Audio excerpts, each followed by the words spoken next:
Bismillahirrahmanirrahim. Assalamualaikum warahmatullahi wabarakatuh.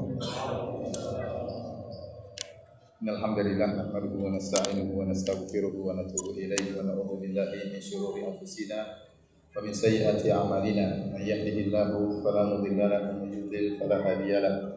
Wa asyhadu an la ilaha illallah wahdahu la syarika lah wa asyhadu anna Muhammadan abduhu wa rasuluhu la nabiyya ba'dahu. Ya ayyuhalladzina amanu taqullaha haqqa tuqatih wa la tamutunna illa wa antum muslimun. Fa inna ahsanal kalami kalamullah wa khairal huda Muhammadin sallallahu alaihi wasallam. Syarrul umuri muhdatsatuha wa kullu muhdatsatin bid'ah wa kullu bid'atin dhalalah wa kullu dhalalatin finnar.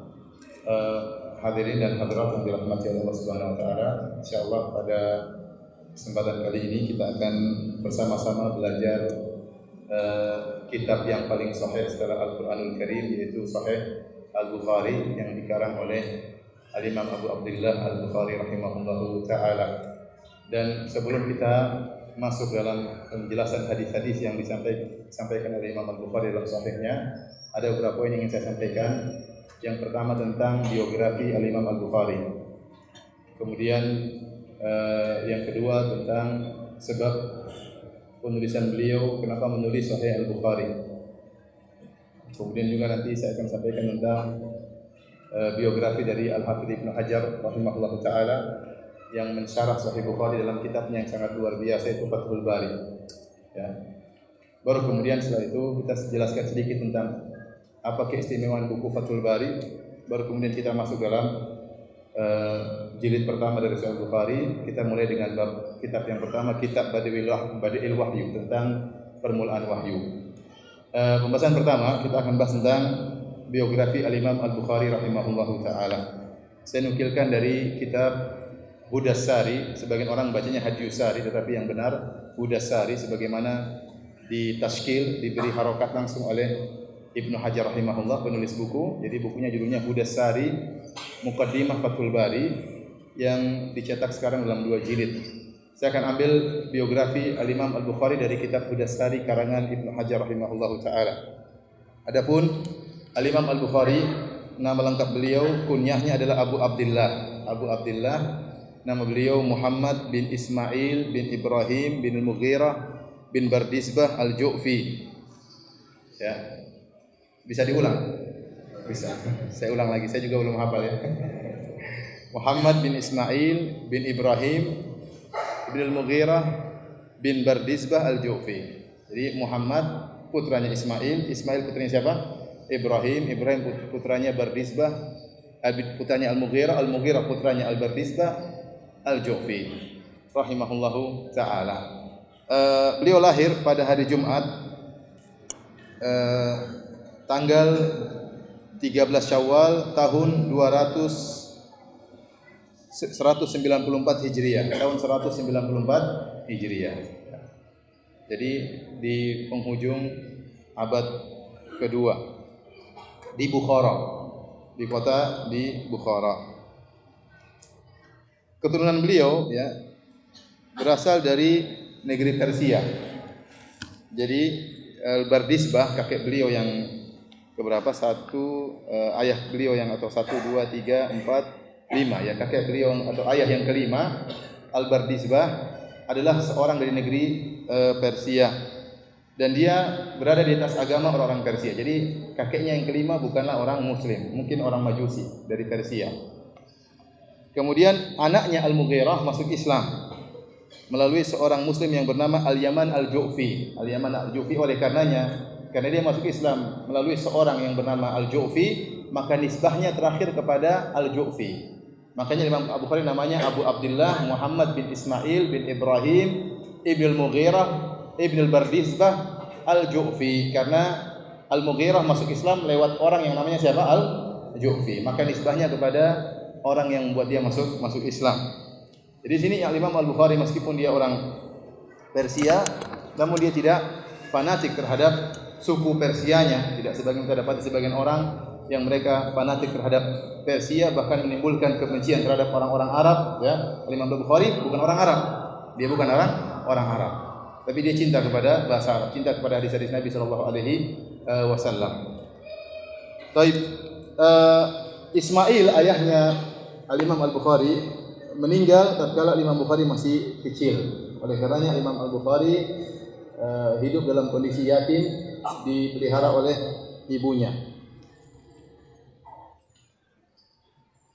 Kemudian di masa masih sangat muda beliau sudah sangat nampak kecerdasannya dan sangat kuat hafalannya.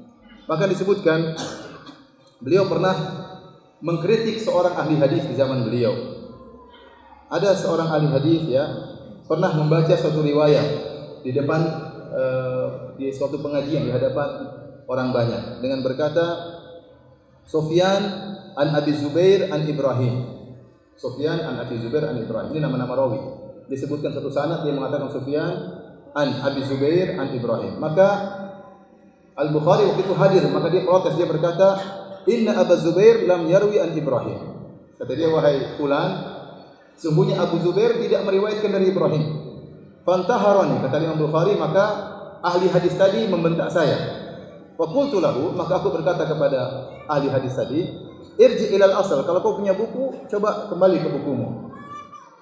Maka orang tersebut kemudian masuk ke kamarnya, dia cek lagi bukunya. Kemudian dia berkata, "Menurut kamu bagaimana, wahai anak muda? Riwayatnya harusnya bagaimana?" Maka kata Imam Al-Bukhari, "Huwa Zubair." Bukan Abu Zubair, tapi siapa? Az-Zubair.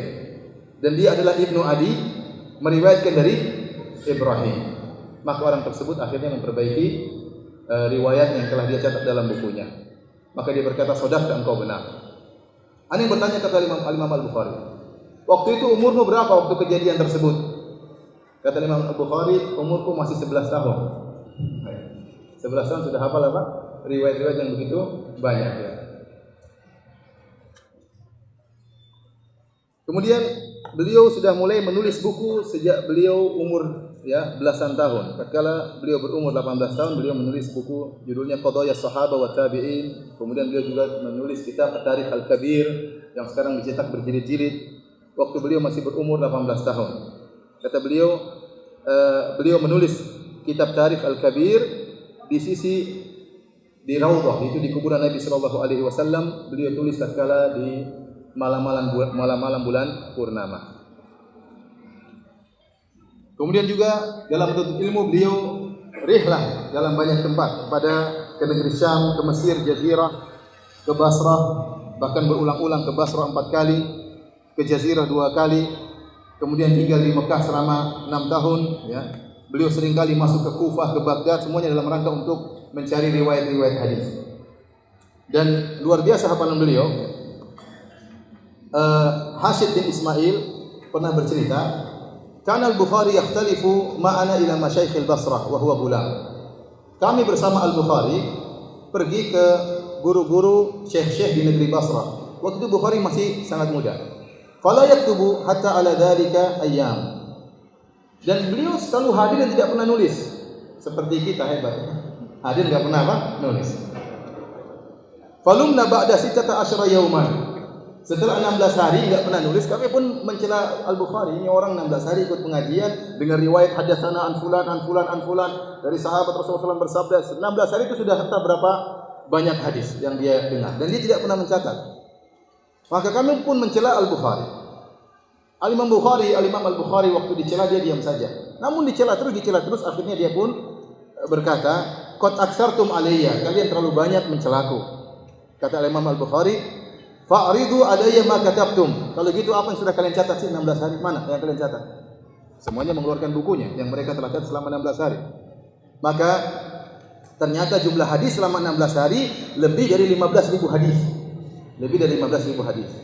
Faqara'aha kullaha an dhahri qalbin. Maka Imam Al-Bukhari baca 15.000 hadis tadi dengan hafalannya. Jadi selama 16 hari tersebut beliau apa? Hafal.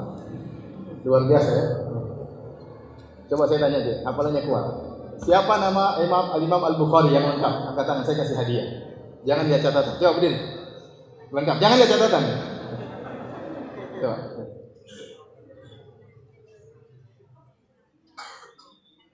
Apa?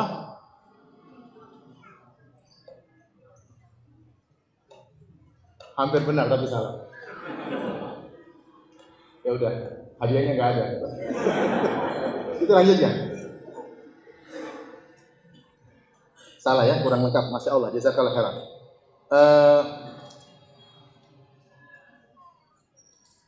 Ini di antara kuatnya hafalan Al-Imam Al-Bukhari rahimahullahu taala.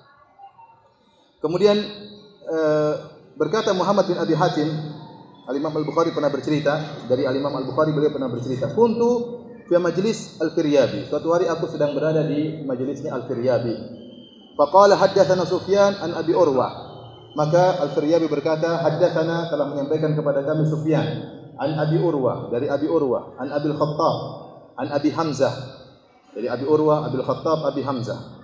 Falam ya'rif ahadun fil majlis man fawqa Sufyan. Maka tidak ada yang kenal siapa si Abu Urwah, siapa si Abu Hamzah, Abul Khattab, siapakah Abu Hamzah. Maka aku pun jelaskan kepada para hadirin, Abu Urwah huwa Ma'mar bin Rashid. Abu Urwah adalah si fulan, namanya Ma'mar bin Rashid. Abul Khattab adalah Qatadah bin Di'amah As-Sadusi. Abu Hamzah adalah Anas bin Malik radhiyallahu taala anhu. Wa kana Ats-Tsauri, yaitu Sufyan Ats-Tsauri, fa'ulan lidzalika yaqnil masyhurin. Sufyan Ats-Tsauri kalau meriwayatkan hadis terkadang dia memberi kunyah, menyebutkan kunyah-kunyah nama-nama perawi. Dia tidak menyebutkan nama perawi secara langsung, dia suka menyebut kunyah-kunyahnya. Sehingga sebagian orang yang tidak tahu kunyahnya dengan namanya jadi bingung, ini siapa maksudnya rawinya. Al-Imam Al-Bukhari hafal nama-nama dan hafal juga kunyah-kunyahnya. Paham ya? Ini menunjukkan hebatnya Imam Al-Bukhari mengenal benar siapa perawi-perawi hadis. Kemudian adapun guru-guru Al-Imam Al-Bukhari sangatlah banyak. Al-Imam Al-Bukhari berkata, "Katabtu an alfin wa thamanina nafsan laisa fihim illa sahibu hadis." Aku mencatat hadis dari 1080 guru. 1080 guru. Ya, wajar beliau tadi telah rihlah kemana? Ke Basrah, ke Kufah, ke Baghdad, ke Jazirah, ke Mekah, ya. Beliau rihlah kemana-mana dalam rangka untuk mencari hadis. Ternyata beliau mencatat dari 1080 syekh. Jadi ini ada faedahnya kalau kita lihat bagaimana para ulama dahulu mereka memiliki guru yang sangat banyak. Dan kalau orang memiliki guru yang sangat banyak, di antara faedahnya dia akan jauh dari taklid. Kenapa? Karena dia tahu gurunya, dia tahu kesalahan gurunya dengan guru yang lain. Ya. Oleh karenanya agar kita terjauhkan dari taklid, hendaknya kita belajar dari banyak guru. Tapi kalau kita punya guru cuma satu, ini sangat potensi membuat kita taklid. Sehingga kita menyangka guru kita itu saja yang benar. Apalagi guru kita tatkala menyampaikan suatu pendapat, dia tidak menyebutkan sisi pandangan ulama yang lain. Sehingga kita menyangka cuma guru kita yang benar. Padahal kalau orang lain lihat dari luar, guru ini banyak sekali salahnya. Oleh karenanya, di antara hal yang membuat kita tidak mudah untuk taklid kepada seorang, maka kita belajar dari guru-guru yang banyak. Sehingga kalau guru ini punya kekurangan, saling melengkapi dengan guru yang lain. Sebagaimana Imam Al-Bukhari belajar dari 1080 syekh. Guru antum ada berapa? Kemudian beliau mengatakan, saya tidak mengambil ilmu kecuali dari ahli hadis. Ini dalil juga bahwasanya Al-Imam Al-Bukhari waktu belajar hadis dia memilih guru, tidak sembarang guru beliau mengambil ilmunya. Kata beliau, lam aktub illa amman qala al-imanu qaulun wa amalun. Aku tidak mengambil hadis dari seorang pun kecuali yang berpendapat iman adalah qaul wa amal, adalah perkataan dan perbuatan. Artinya apa? Imam Al-Bukhari mengatakan aku tidak mengambil hadis dari orang-orang Murji'ah. Karena orang-orang Murji'ah mengatakan iman itu hanyalah ma fi qalb, yaitu hanyalah yang ada di hati. Ada yang lebih ringan dari mereka mengatakan al-iman adalah apa yang ada di hati, dan i'tiqadun wa qaulun. Hanya i'tiqad, keyakinan dan perkataan. Adapun amal bukan termasuk dari iman. Itu orang-orang Murji'ah, dan Al-Imam Al-Bukhari tidak mengambil ilmu dari orang-orang Al-Murji'ah. Dia berkata, seluruh guru saya 1080 orang semuanya adalah ahlu sunnah wal jamaah. Ini juga menunjukkan kita harus selektif tatkala mencari guru. Guru-guru beliau banyak ya. Sampai disebutnya Al-Hafidz Ibnu Hajar ada 5 tingkatan guru-guru Al-Imam Al-Bukhari. Dari guru-guru yang paling senior yang bertemu dengan para tabi'in, ya. Atau yang mendengar dari tabi'in. Mendengar dari tabi'in tetapi tidak meriwayatkan dari thiqat tabi'in. Ada guru kedua tidak bertemu dengan tabi'in. Kemudian tingkatan ketiga rufaqa'uhu fit talab. Kata Ibnu Hajar rahimahullah, di antara tingkatan guru beliau ada yang ternyata teman-temannya dalam menuntut ilmu. Imam Bukhari orangnya tawadhu dan jauh daripada hasad. Sehingga beliau mau menuntut ilmu dari temannya sendiri, teman sejawatnya dalam mencari ilmu. Namun dianggap oleh beliau ini guru saya karena saya pernah belajar mengambil ilmu dari beliau. Bahkan di antara guru-gurunya ada yang dia mengambil ilmu dari murid-muridnya. Ini tingkatan yang kelima atau tabaqah al-khamisah. Kata Ibnu Hajar, qaumun fi idadi talabatihi fi sinni wal isnad. Itu guru-guru yang sebenarnya pada tingkatan murid-murid beliau. Ini menunjukkan tawadhu'nya Imam Al-Bukhari. Meskipun dia orang yang alim, dia mau mengambil ilmu dari orang teman-teman sejawatnya, bahkan mengambil ilmu dari murid-muridnya. Adapun tentang bagaimana zuhud beliau, tentang takwa beliau, tentang agama beliau, ya, kita akan sebutkan apa yang ditulis oleh Al-Hafiz Ibnu Hajar. Tentunya saya tidak akan baca semuanya, tapi saya hanya menukil yang saya rasa perlu untuk kita ketahui. Di antaranya ayahnya adalah seorang yang sangat alim. Kata Ahmad bin Hafs, dia berkata, dakhaltu ala Ismail walidi Abi Abdullah inda mautihi. Kata Ahmad bin Hafs, aku bertemu dengan menemui Ismail bin Ibrahim, yaitu ayahnya Al-Imam Al-Bukhari tatkala Ismail akan meninggal dunia. Maka Ismail berkata, faqala la a'lamu fi mali dirhaman min haramin wala dirhaman min syubhatin. Aku tidak mengetahui dalam hartaku ada satu dirham yang haram, bahkan tidak ada satu dirham yang aku hasilkan dari hasil yang syubhat. Jadi ayahnya Imam Al-Bukhari adalah orang yang bertakwa. Sampai-sampai dia tidak punya penghasilan meskipun satu dirham dari harta yang haram. Bahkan tidak ada satu dirham pun dari harta yang syubhat. Makanya anaknya siapa? Al-Imam Al-Bukhari. Nah, kalau kita hartanya haram, syubhat kita ambil, haram kita ambil, ya anaknya enggak jadi Al-Imam Al-Bukhari.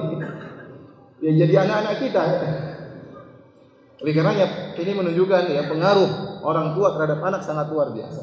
Terkadang kita melihat kenakalan pada anak kita atau ada ketidakberesan pada anak kita, sebabnya bukan anak-anak tapi sebabnya kita.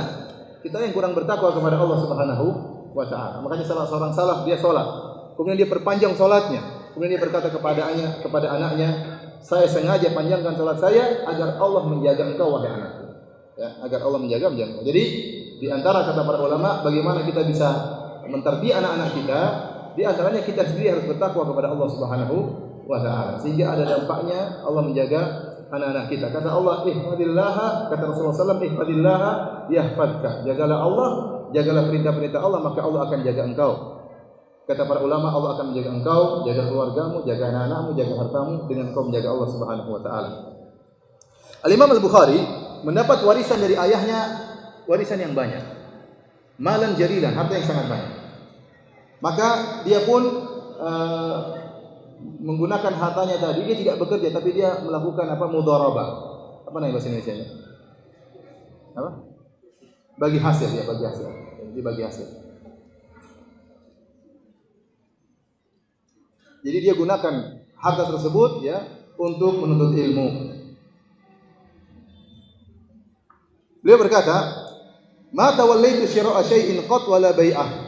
Aku tidak pernah membeli sesuatu pun dan tidak pernah menjual sesuatu pun. Kuntu amuru insanan fayashtari li. Saya selalu menyuruh seorang untuk membelikan saya. Qila lahu lima, kenapa engkau tidak pernah langsung beli dan tidak pernah langsung menjual?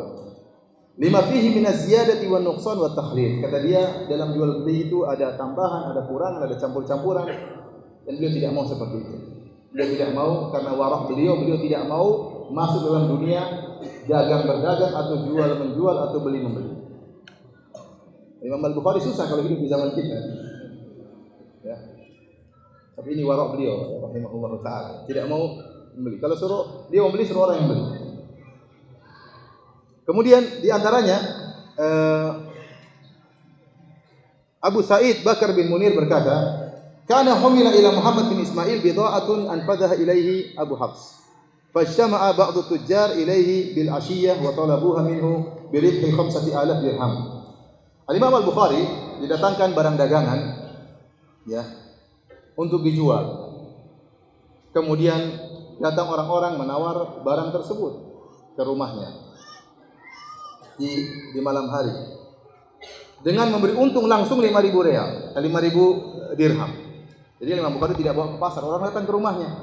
Ya, dia tidak jualan di pasar, datang ke rumahnya, ingin beli barang tersebut, langsung dikasih keuntungan 5.000 dirham dari modalnya. Al-Imam Al-Bukhari berkata, "Inshariful lailah." Pulanglah kalian malam ini. Tidak ada pembicaraan tentang setuju atau tidak setuju. Faja'ahu minal ghad tujarun akharun, fatalabu minhu al-bidha'ata bi ribhi 10,000. Besoknya datang para pedagang lain, datang lagi ke rumah Imam Al-Bukhari. Kemudian ingin membeli barang yang sama, karena Imam Al-Bukhari belum ada keputusan di malam hari. Orang nawar dia tidak kasih komentar sama sekali. Tatkala di siang hari ada para pedagang yang lain kemudian beli dengan memberikan keuntungan kepada Imam Al-Bukhari 10.000 dirham. Jadi 2 kali lipat dari keuntungan para pedagang yang pertama. Maka apa kata Imam Al-Bukhari? Inni nawaitul barihata an adfa ila al-awwalin. Saya sudah niatkan tadi malam saya sudah niatkan meskipun belum saya ucapkan. Tapi saya sudah niatkan bahwasanya barang dagangan saya akan saya jualkan kepada para pedagang yang semalam. La uhibbu an anqudha niyyati. Saya tidak ingin membatalkan niat saya tadi malam. Kalau kita jelas kita jual kepada yang menolak. Jadi maksud saya Al-Imam Al-Bukhari bermuamalah dengan Allah bahkan terhadap niat-niat yang terbetik dalam hatinya. Dia tahu bahwasanya Allah berfirman, "Innallaha alimun bidzatis sudur." Allah mengetahui apa yang ada dalam hati manusia. Dan tadi malam dia sudah berniat meskipun belum dia ucapkan, meskipun belum dia ungkapkan bahwasanya dia ingin jual kepada para pedagang pertama. Tatkala datang para pedagang kedua ingin berikan keuntungan 2 kali lipat daripada para pedagang pertama, dia tidak jual. Kenapa? Dia tahu Allah sudah tahu niat dia. Maka dia tetap menjual kepada para pedagang yang pertama. Al-Imam Al-Bukhari pernah berkata, "Kharajtu ila Adam bin Abi Iyas." Saya pernah pergi menuju ke seorang ahli hadis namanya Adam bin Abi Iyas. Fata'akharat nafaqati. Namun kiriman uang saya terlambat. Imam Bukhari dia punya dagangan ya. Dia tidak bekerja uangnya semuanya untuk menuntut ilmu, untuk safar, untuk rihlah. Suatu hari uang saya datang terlambat. Hatta ja'altu atanawalu hashish al-ardi. Maka saya pun tidak bisa makan, akhirnya saya pun makan rumput-rumput yang ada di tanah. Karena tidak ada modal sama sekali. Falamma kana fil yaumi tsalits, ini 3 hari beliau makan seperti ini. Makan apa? Rumput untuk menuntut ilmu. Tatkala datang hari ketiga, atani rajulun la a'rifuhu. Tiba-tiba datang seorang lagi, saya tidak kenal dia. Fa'atani surratan fiha dananir. Kemudian dia memberikan saya 1 kantong isinya dinar-dinar. Qala Al-Imam Al-Bukhari berkata, "Kuntu astaghillu fi kulli syahrin 500 dirham fa unfiquha fi talab." Maka saya gunakan uang tersebut setiap bulan 500 dirham saya infakkan untuk mencari hadis. Ya, jadi Allah memberikan karamah kepada beliau, uangnya habis sama sekali, makan rumput 3 hari, ya, kemudian ada yang memberikan apa? Hadiah kepada beliau dengan sekantung apa? Dinar. Antum jangan coba ini, saya ingin makan rumput 3 hari, hari ketiga datang orang aja apa? Ini Imam Al-Bukhari.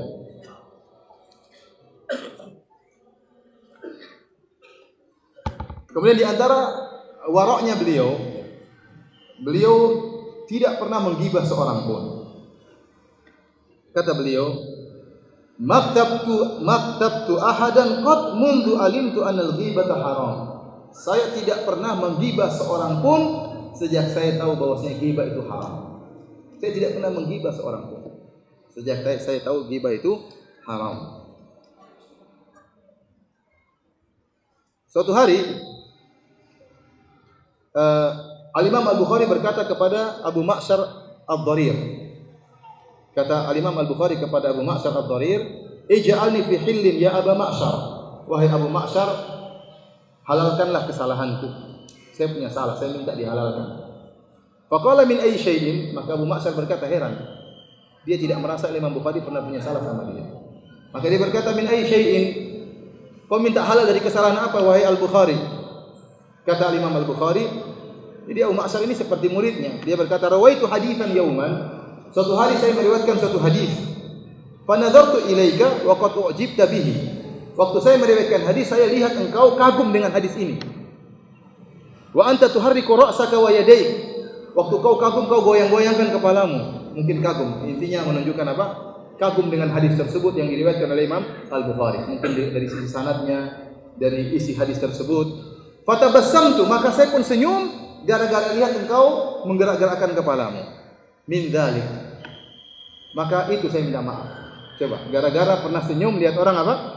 Kagum. Al-Imam Al-Bukhari menganggap itu apa? Ghibah. Maka dia pun minta maaf kepada orang tersebut. Karena ghibah itu bukan cuma kata-kata, terkadang bisa diwakili dengan apa? Sikap, dengan senyuman, dengan ejekan, dengan mimik wajah dan yang lainnya. Ini menunjukkan waraknya Al-Imam Al-Bukhari sampai cuma gara-gara sepele seperti itu dia minta maaf dan dia menganggap itu sebagai suatu ghibah. Oleh karenanya Imam Al-Bukhari jarang tatkala menyebutkan tentang para perawi, jarang dia mengatakan kadzdzab, wadha', kadzdzab artinya tukang pendusta, wadha' artinya tukang pemalsu hadis. Jarang beliau mengatakan demikian. Beliau seringnya berkata kadzdzabahu fulan, si fulan menyatakan dia pendusta. Dia menukil saja. Ya, dia mengatakan ramahu fulan, si fulan ini perawi ini telah dituduh oleh si fulan, maksudnya dituduh sebagai pendusta. Ya. Jadi Imam Al-Bukhari tatkala menyebutkan tentang mengkritik para perawi, dia mengkritik dengan lafal-lafal yang sangat halus. Tapi para ulama sudah paham. Al-Imam Al-Bukhari kalau mengkritik meskipun halus itu bahaya rawi ini. Paham? Tapi ada ulama yang kalau ngomong Masya Allah mutasyaddidin, kasar ya. Kadzdzab, pendusta, dajjal, macam-macam ada. Al-Imam Al-Bukhari enggak. Dia ngomongnya apa? Halus. Tapi para ulama sudah paham. Karena Imam Al-Bukhari menjaga lisannya jangan sampai menggibah apa? Orang lain. Bahkan perawi-perawi bermasalah pun beliau sampaikan dengan cara yang sangat halus. Beliau berkata dalam riwayat yang lain, "Inni la arju an alqallaha wa la yuhasibuni anni iktabtu ahadan."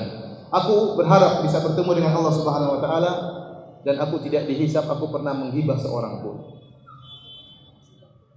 Kemudian mengenai ibadah Imam Al-Bukhari. Suatu hari kata Bakar bin Munir,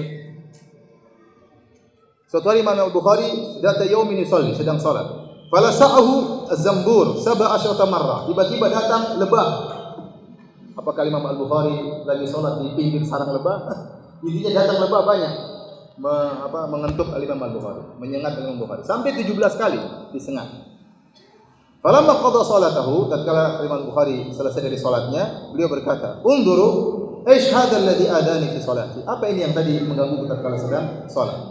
Fanadharu fa idza zambur qad warramahu fi 17 mawdi'an. Ternyata ada lebah yang mengentuk atau menyengat Imam Al-Bukhari sampai membuat bengkak di 17 tempat di tubuhnya. Walam yaqta' salatahu, namun dia tidak memutuskan salatnya. Ya. Kata beliau, kuntu fi ayatin ahbabtu an utimmaha. Saya sedang baca satu ayat, saya tidak ingin terputus di tengah-tengahnya. Maka beliau ingin menyelesaikan ayat tersebut meskipun harus dientuk dengan 17 ekor lebah. Ini menunjukkan ibadah beliau luar biasa. Sama seperti kisah sahabat Abbad bin Bishr radhiyallahu taala anhu yang waktu sedang salat kemudian dipanah. Kemudian dilanjutkan lagi salatnya, kena panah kedua kali. Kemudian dilanjutkan lagi salatnya, kena panah 3 kali. Setelah itu baru kemudian dia berhenti salatnya.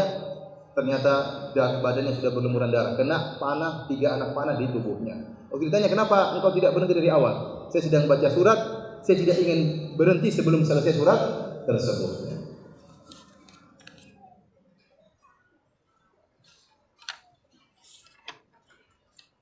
Di antara juga Al-Imam Al-Bukhari rahimahullahu taala, ya banyak ya, tapi ada satu riwayat yang menunjukkan ikhlasnya beliau yang saya ingin bacakan kepada antum semua ya.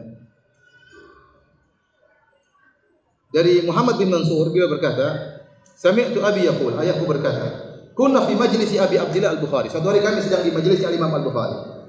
Fa rafa insanun min lihatihi qadatan fataraha ila al-ard. Maka ada seorang dari antara hadirin yang sedang menghadiri majelis Imam Al-Bukhari, dia mengambil kotoran di jenggotnya. Ada kotoran nyangkut di jenggotnya, kemudian dia buang di masjid, di tanah masjid. Qala fara'aitu Muhammad bin Ismail yanzuru ilaiha wa ilan nas. Al-Imam Al-Bukhari sedang meriwayatkan hadis, dia lihat orang tersebut buang kotoran di mana? Di masjid. Maka Imam Al-Bukhari lihat orang tersebut, dia juga lihat kepada para hadirin. Setelah selesai majelis, falamma ghafala an-nas ra'aitu madda yadahu farafa'a al-qadata min al-ardi fa adkhalaha fi kummihi. Tatkala orang-orang sudah enggak ada yang perhatian, suruh orang semua sudah pergi, baru kemudian beliau mengambil kotoran tersebut kemudian dimasukkan dalam apa? Dalam kantongnya. Beliau tidak ingin ada kotoran di mana? Di masjid. Untuk mengambil kotoran ini saja, beliau tidak ingin ada yang apa? Yang lihat.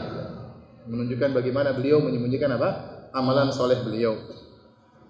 Falamma kharaja minal masjid Ra'aitu akhrajaha fataraha 'ala al-ardi. Tatkala keluar dari masjid beliau buang kotoran tersebut. Karena membersihkan kotoran dari masjid amal soleh. Beliau tidak ingin ada yang melihat perbuatan beliau. Adapun pujian orang terhadap Imam Al-Bukhari sangatlah banyak, tentunya tidak ingin kita sebutkan. Nanti antum baca sendiri dalam kitab Hudasari karangan Ibnu Hajar rahimahullahu taala. Saya ingin menyebutkan satu kisah tentang hebatnya hafalan Imam Al-Bukhari yang disebutkan oleh Ibnu Hajar Al-Asqalani. Suatu hari Imam Al-Bukhari rahimahullahu taala datang ke kota Baghdad. Maka akhirnya para ahli hadis yang ada di kota Baghdad mendengar tentang kedatangan Imam Al-Bukhari. Maka mereka pun berkumpul. Mereka sudah dengar tentang hebatnya Imam Al-Bukhari. Maka mereka ingin menguji Imam Al-Bukhari. Lantas mereka sengaja mengumpulkan 100 hadis. 100 hadis tersebut ada matannya, ada sanadnya. Sanadnya itu an fulan dari fulan. Matannya maksudnya teks hadis. Maka mereka ingin memutarbalikan sanad dan hadis-hadis tersebut. Ada hadis 100. 100 hadis ini mereka siapkan bagi 10 orang. Setiap orang diberi 10 hadis. Orang pertama 10 hadis, orang kedua 10 hadis, orang ketiga 10 hadis, sampai orang ke-10 hadis ke-91 sampai hadis ke-100. Kemudian sanadnya dibolak-balik, matanya dibolak-balik. Kemudian akhirnya hadirlah Imam Al-Bukhari. Maka mereka pun menguji Imam Al-Bukhari. Maka orang pertama menyebutkan hadis. Dari hadis pertama, an fulan dari Nabi sallallahu alaihi wasallam bersabda. Kata Imam Al-Bukhari, tahukah? Dikatakan kepada Imam Al-Bukhari, tahukah Anda hadis ini? Kata Imam Al-Bukhari, la a'rifu, saya tidak tahu. Hadis kedua, an fulan. Kemudian matanya disebutkan. Imam Bukhari berkata dengan jawaban yang sama, la a'rifu, saya tidak tahu. Terus sampai 10 hadis tidak ada yang dia tahu. Berpindah kepada orang kedua, hadis ke-11 sampai hadis ke-20. Jawabannya sama, la a'rifu, saya tidak tahu hadis ini. Orang ketiga sampai orang ke-10, hadis 91 sampai hadis ke-100. Orang-orang akhirnya ragu dengan para hadirin yang tidak mengerti ilmu hadis, ya, ragu tentang Al-Imam Al-Bukhari. Masa tidak ada satu hadis pun yang dia tahu dari 100 hadis tersebut? Tapi orang-orang yang pakar hadis tahu ini hebat Al-Imam Al-Bukhari. Maka tatkala seluruh sudah selesai, 10 orang 100 hadis sudah selesai, maka Al-Imam Al-Bukhari kemudian menjelaskan. Amma haditsukal awwal, adapun hadis yang pertama tadi ketukar dengan hadis sekian. Adapun hadis yang kedua ketukar dengan hadis sekian. Adapun hadis ketiga sanadnya ketukar dengan ini, matanya dia jelaskan seluruhnya. Kata lagi Ibnu Hajar rahimahullah, yang hebatnya bukan dia tahu hadis-hadis tersebut. Yang lebih hebat daripada itu, dia hafal langsung sekali dengar. Itu 100 hadis dia dengar langsung, kesalahannya, urutan salahnya pun dia ingat. Dia tidak, tadi kamu gimana coba tadi? Enggak. Langsung dia disebutkan, kamu hadis pertama sanadnya begini kebalik dengan hadis ini. Matanya begini kebalik dengan hadis kedua. Bayangkan sekali dengar 100 hadis, hafal sekaligus hafal kesalahannya, urutan kesalahannya pun hafal. Kata Ibnu Hajar, yang hebat bukan cuma dia mengetahui tentang kesalahan-kesalahan hadis tersebut, tapi yang lebih hebat dia hafal tertib kesalahannya, dia hafal. Paham atau tidak antum? Paham ya? Jangan sampai enggak paham cerita ini, apalagi hafalan hadisnya. Ceritanya aja enggak paham. Subhanallah, ada orang seperti ini luar biasa. Zaman ini sudah enggak ada. Makanya saya sering sampaikan, kalau kita mau menerapkan ya tentang ilmu jarh al-jarh wa ta'dil tentang bagaimana para ulama menerapkan ilmu jarh wa ta'dil, mengkritik para perawi, mungkin kita semua dianggap dhaif oleh para ulama. Semuanya, karena hafalan kita semua enggak beres. Hafalan kita semua enggak beres. Enggak ada. Dulu ada perawi yang dhaif, kalau hidup di zaman sekarang itu perawi paling mantap hafalannya. Kalau rawi dhaif di zaman dahulu, hidup sekarang itu hafalannya paling mantap. Ya. Sekarang siapa yang hafalannya kayak gitu? Enggak ada. Semuanya kembali kepada buku, enggak ada yang hafalannya. Ada yang hafal Sahihain cuma hafal matanya. Ada orang bisa hafal Sahih itu setengah mati dia hafal bagaimana menghafal Sahih Bukhari dan Sahih Muslim. Itu pun dengan setengah mati dia belajar siang malam menghafal, itu pun dia tidak bisa hafal dengan mutqin dan tidak hafal juga sanad-sanadnya. Baik, di antara ibadah Imam Al-Bukhari, beliau pernah berkata, "Ma wada'tu fi kitabi sahih haditsan illa tasaltu qabla dzalika wa sallaitu rak'atayn." Tidaklah saya meletakkan satu hadis pun dalam kitab saya Sahih Al-Bukhari kecuali saya mandi dan saya salat 2 rakaat. Dia berkata, "Sannaftul jami' min 600,000 haditsin fi 16 sanatan." Saya menyusun Sahih Bukhari ini, saya pilih dari 600.000 hadis. Dalam riwayat dia mengatakan saya hafal 100.000 hadis dan saya hafal hadis sahih dan saya hafal 200.000 hadis dhaif. 100.000 hadis sahih dan dia hafal 200.000 hadis dhaif. Dan saya memilah dari 600.000 hadis yang saya riwayatkan, saya pilih cuma sekian ribu untuk saya letakkan dalam Sahih Al-Bukhari. Sahih Al-Bukhari kalau tidak salah ada 7.000 hadis. Ya. Kalau tidak salah cuma 7.000 hadis, sekitar 7.000 hadis. Dari 600.000 hadis. Setiap dia meletakkan maka dia harus salat istikharah. Pantas enggak diletakkan dalam bukunya. Maka dia pun mandi, kemudian dia salat 2 rakaat, baru kemudian dia meletakkan hadis tersebut dalam bukunya. Bahkan bukan cuma itu, tatkala dia membeli judul, karena kata para ulama fiqhul Bukhari fi tarajumihi. Fikihnya Imam Bukhari sangat kelihatan dalam judul-judul bab. Jadi nanti kalau kita belajar, kita lihat bagaimana Al-Imam Al-Bukhari istinbatnya mengambil hukum luar biasa. Yang terkadang tidak kita pikirkan, dari mana Imam Bukhari bisa mengambil istinbat hukum dari hadis ini. Maka dia kasih judul, kemudian dia sebutkan dalilnya. Orang bingung, ini dalilnya dari sisi mana? Tapi Ibnu Hajar tugasnya menjelaskan kepada kita, sisi penilaiannya begini. Kalau orang awam tidak ngerti, ya. Bahkan sebagian ulama bingung. Untuk membuat judul tersebut, beliau juga salat 2 rakaat. Menunjukkan kehati-hatian beliau. Di akhir hayat Al-Imam Al-Bukhari, beliau menghadapi ujian yang luar biasa, ya. Difitnah oleh gurunya sendiri yang sebenarnya sejawat dengan beliau tetapi termasuk guru beliau. Sebagaimana disebut oleh Ibnu Hajar dalam kitab Hudasari. Jadi Al-Imam Al-Bukhari waktu datang ke kota Naisabur, semua orang mengagungkan Al-Imam Al-Bukhari. Semua orang menyambut kedatangan Al-Imam Al-Bukhari. Bahkan sebelum Imam Bukhari sudah masuk dalam jarak yang jauh, mereka sudah tunggu kedatangan Imam Bukhari. Disambut oleh penduduk kota. Para ulama seluruhnya mewasiatkan kepada murid-muridnya untuk menyambut Al-Imam Al-Bukhari. Di antara para ulama tersebut, dia juga ulama Ahlussunnah, ya. Dia juga salah satu guru Al-Imam Al-Bukhari, ya. Bernama Muhammad bin Yahya Ad-Dhuhli rahimahullahu taala. Dia berkata dalam majelisnya, "Man arada an yastaqbil Muhammad bin Ismail ghadan falyastaqbilhu, fa inni astaqbiluhu." Kepada murid-muridnya, barang siapa yang ingin menyambut kedatangan Al-Imam Muhammad bin Ismail besok, maka sambutlah kedatangannya. Saya sendiri akan hadir menyambut kedatangannya. Padahal itu muridnya. Ini gurunya Imam Al-Bukhari. Kemudian Muhammad bin Yahya Az-Zuhli juga berkata, "La tas'aluhu an syai'in minal kalam." Jangan sekali-sekali kalian bertanya kepada Al-Imam Al-Bukhari tentang masalah ilmu kalam. Jangan, masalah filsafat jangan ditanya. Fa innahu in ajaba bi khilafi ma nahnu alaihi waqa'a bainana wa bainahu wa syamita bina kullu nasibin wa rafidin wa jahmi wa murji bi Khurasan.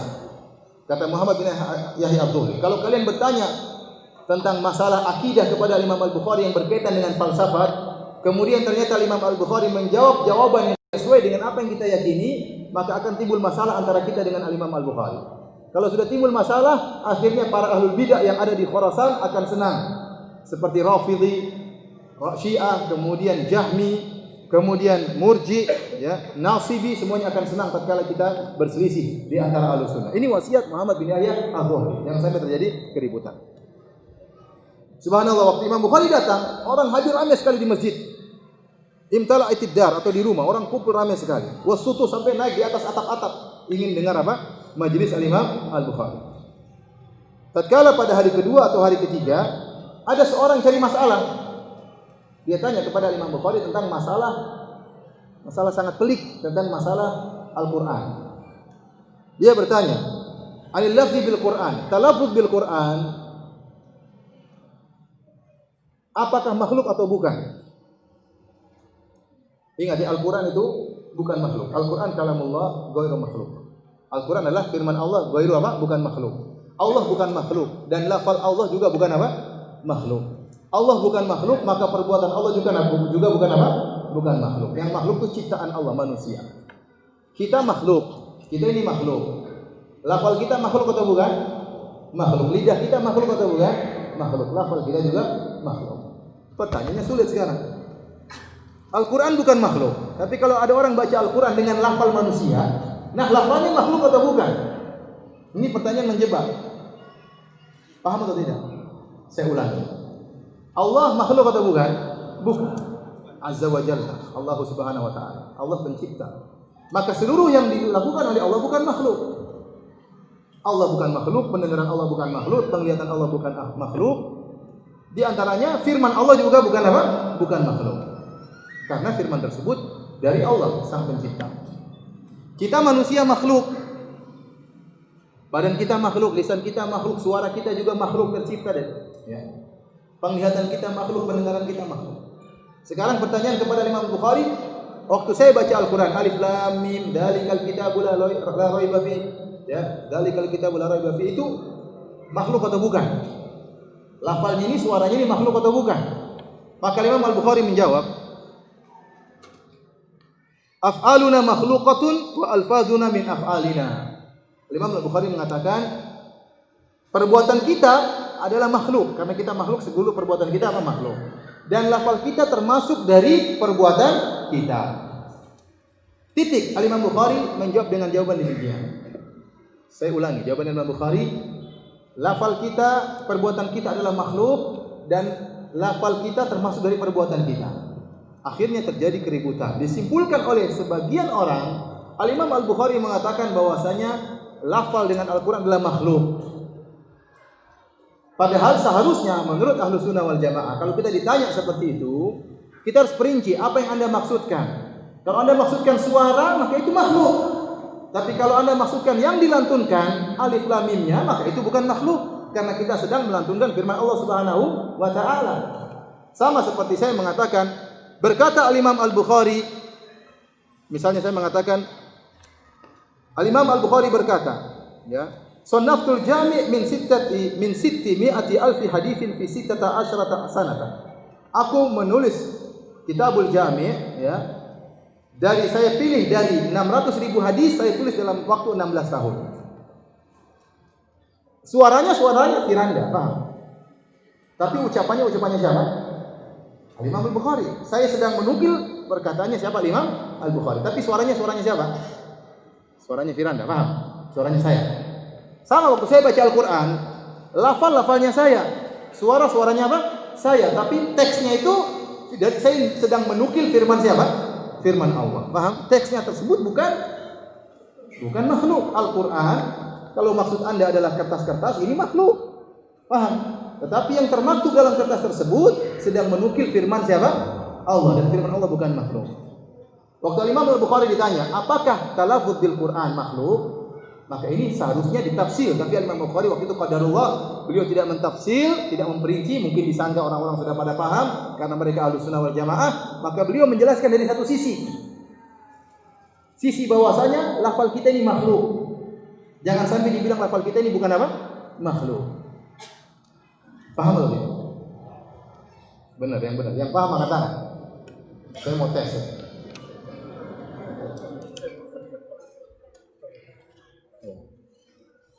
Akhirnya mulailah jadi keributan. Dikatakan Al-Imam Al-Bukhari berfatwa dengan fatwa yang sesat.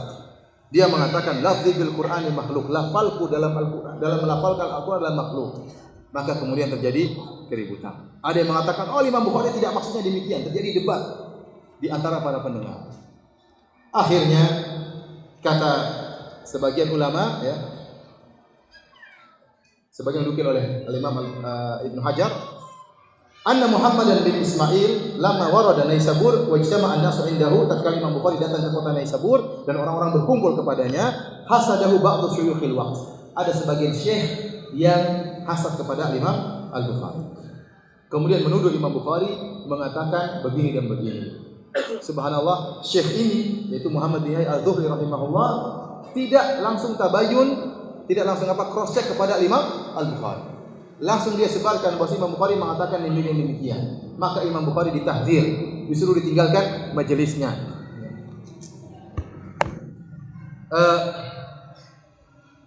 Kata Al-Hakim, walamma waqa'a bainal Bukhari wa bainadz Zuhri fi mas'alatil lafzi, tatkala timbul khilaf antara Imam Bukhari dengan gurunya Muhammad bin Al-Zuhri tentang masalah lafal bil Quran, in qata'a an-nasu 'anil Bukhari, seluruh orang meninggalkan Imam Bukhari karena Muhammad bin Al-Zuhri, gurunya, guru besarnya di Naisabur, mentahdir Imam Bukhari. Dia mengatakan, yang hadir ke majelis Bukhari tidak boleh hadir di majelis saya. Tidak ada yang hadir di majelis Bukhari kecuali akidahnya sama dengan akidahnya Bukhari. Akhirnya tidak ada yang hadir di majelis Imam Bukhari. Semuanya meninggal Imam Bukhari. Kecuali Imam Muslim dan Ahmad bin Salamah. Tahu Imam Muslim yang punya Sahih Muslim. Dia juga muridnya Imam Al-Bukhari. Dan juga Ahmad bin Salamah. Dua orang ini meninggalkan majelis Muhammad bin Yahya Az-Zuhli karena membela gurunya. Mereka membela siapa? Imam Al-Bukhari. Meskipun satu kata seluruhnya mentahdir Imam Bukhari. Itu bayangkan Imam Bukhari di atas kebenaran. Satu kata seluruhnya mentahdir dia. Tidak ada yang bela dia kecuali cuma dua orang. Muslim bin Hajjaj, muridnya Imam Muslim, dan juga Ahmad bin Salamah. Maka Imam Muslim pun berdiri dari majelis Muhammad bin Yahya Az-Zuhli. Kemudian dia mengambil selendangnya, dia taruh di atas sorbannya, kemudian dia jalan meninggalkan majelis Muhammad bin Yahya Az-Zuhli. Dilihat orang semua dalam rangka untuk membela siapa? Gurunya. Beraninya Imam Muslim. Kemudian dia mengumpulkan seluruh periwayatan dia dari Muhammad bin Yahya Az-Zuhli, kemudian dia kembalikan. Dia tidak meriwayatkan dalam Sahih Muslim. Oleh karenanya, Al-Imam Muslim dia tidak ikut-ikutan ribut antara kedua gurunya. Sekarang dia punya dua guru, Muhammad bin Yahya Az-Zuhli sama siapa? Al-Imam Al-Bukhari. Maka dia meninggalkan riwayat dari Muhammad bin Yahya Az-Zuhli dan juga meninggalkan riwayat dari Al-Imam Al-Bukhari. Maka dalam Sahih Muslim kita tidak mendapatkan periwayatan dari Muhammad bin Yahya Az-Zuhli dan juga tidak mendapatkan periwayatan dari Al-Imam Al-Bukhari. Kenapa? Karena Imam Muslim ingin mengambil sikap adil, tidak ikut campur dengan khilaf yang terjadi di antara dua gurunya. Alhamdulillah, salatu wassalamu ala Rasulillah wa ala alihi wa sahbihi wa wala. Walhamdulillah wa bi'idin azalin ta'ala. Kita lanjutkan bahasa kita tentang khilaf yang terjadi antara Imam Bukhari dengan gurunya Muhammad bin Yahya Az-Zuhli. Dua-duanya ulama Muslim, namun bagaimanapun tidak ada yang langsung. Kadang meskipun ulama timbul dalam diri mereka ada kekurangan. Oleh karenanya Al-Imam Bukhari mengeluhkan hal tersebut. Beliau berkata, "Waqad qasadani hadha rajul hasadan lima atani Allahu la ghair." Orang ini memaksudkan saya. Kenapa dia hasad kepadaku? Karena karunia Allah berikan kepada, bukan karena masalah lain, tapi karena hanya sekedar hasad. Akhirnya Bukhari menjelaskan, saya dengan ini bukan masalah, bukan masalah fikih, bukan masalah akidah. Ini hanya wasilah saja. Itu bukan bermasalah, tapi sebenarnya masalah saya dengan dia hanyalah masalah apa? Masalah hasad. Itu dirasakan oleh Al-Imam Al-Bukhari.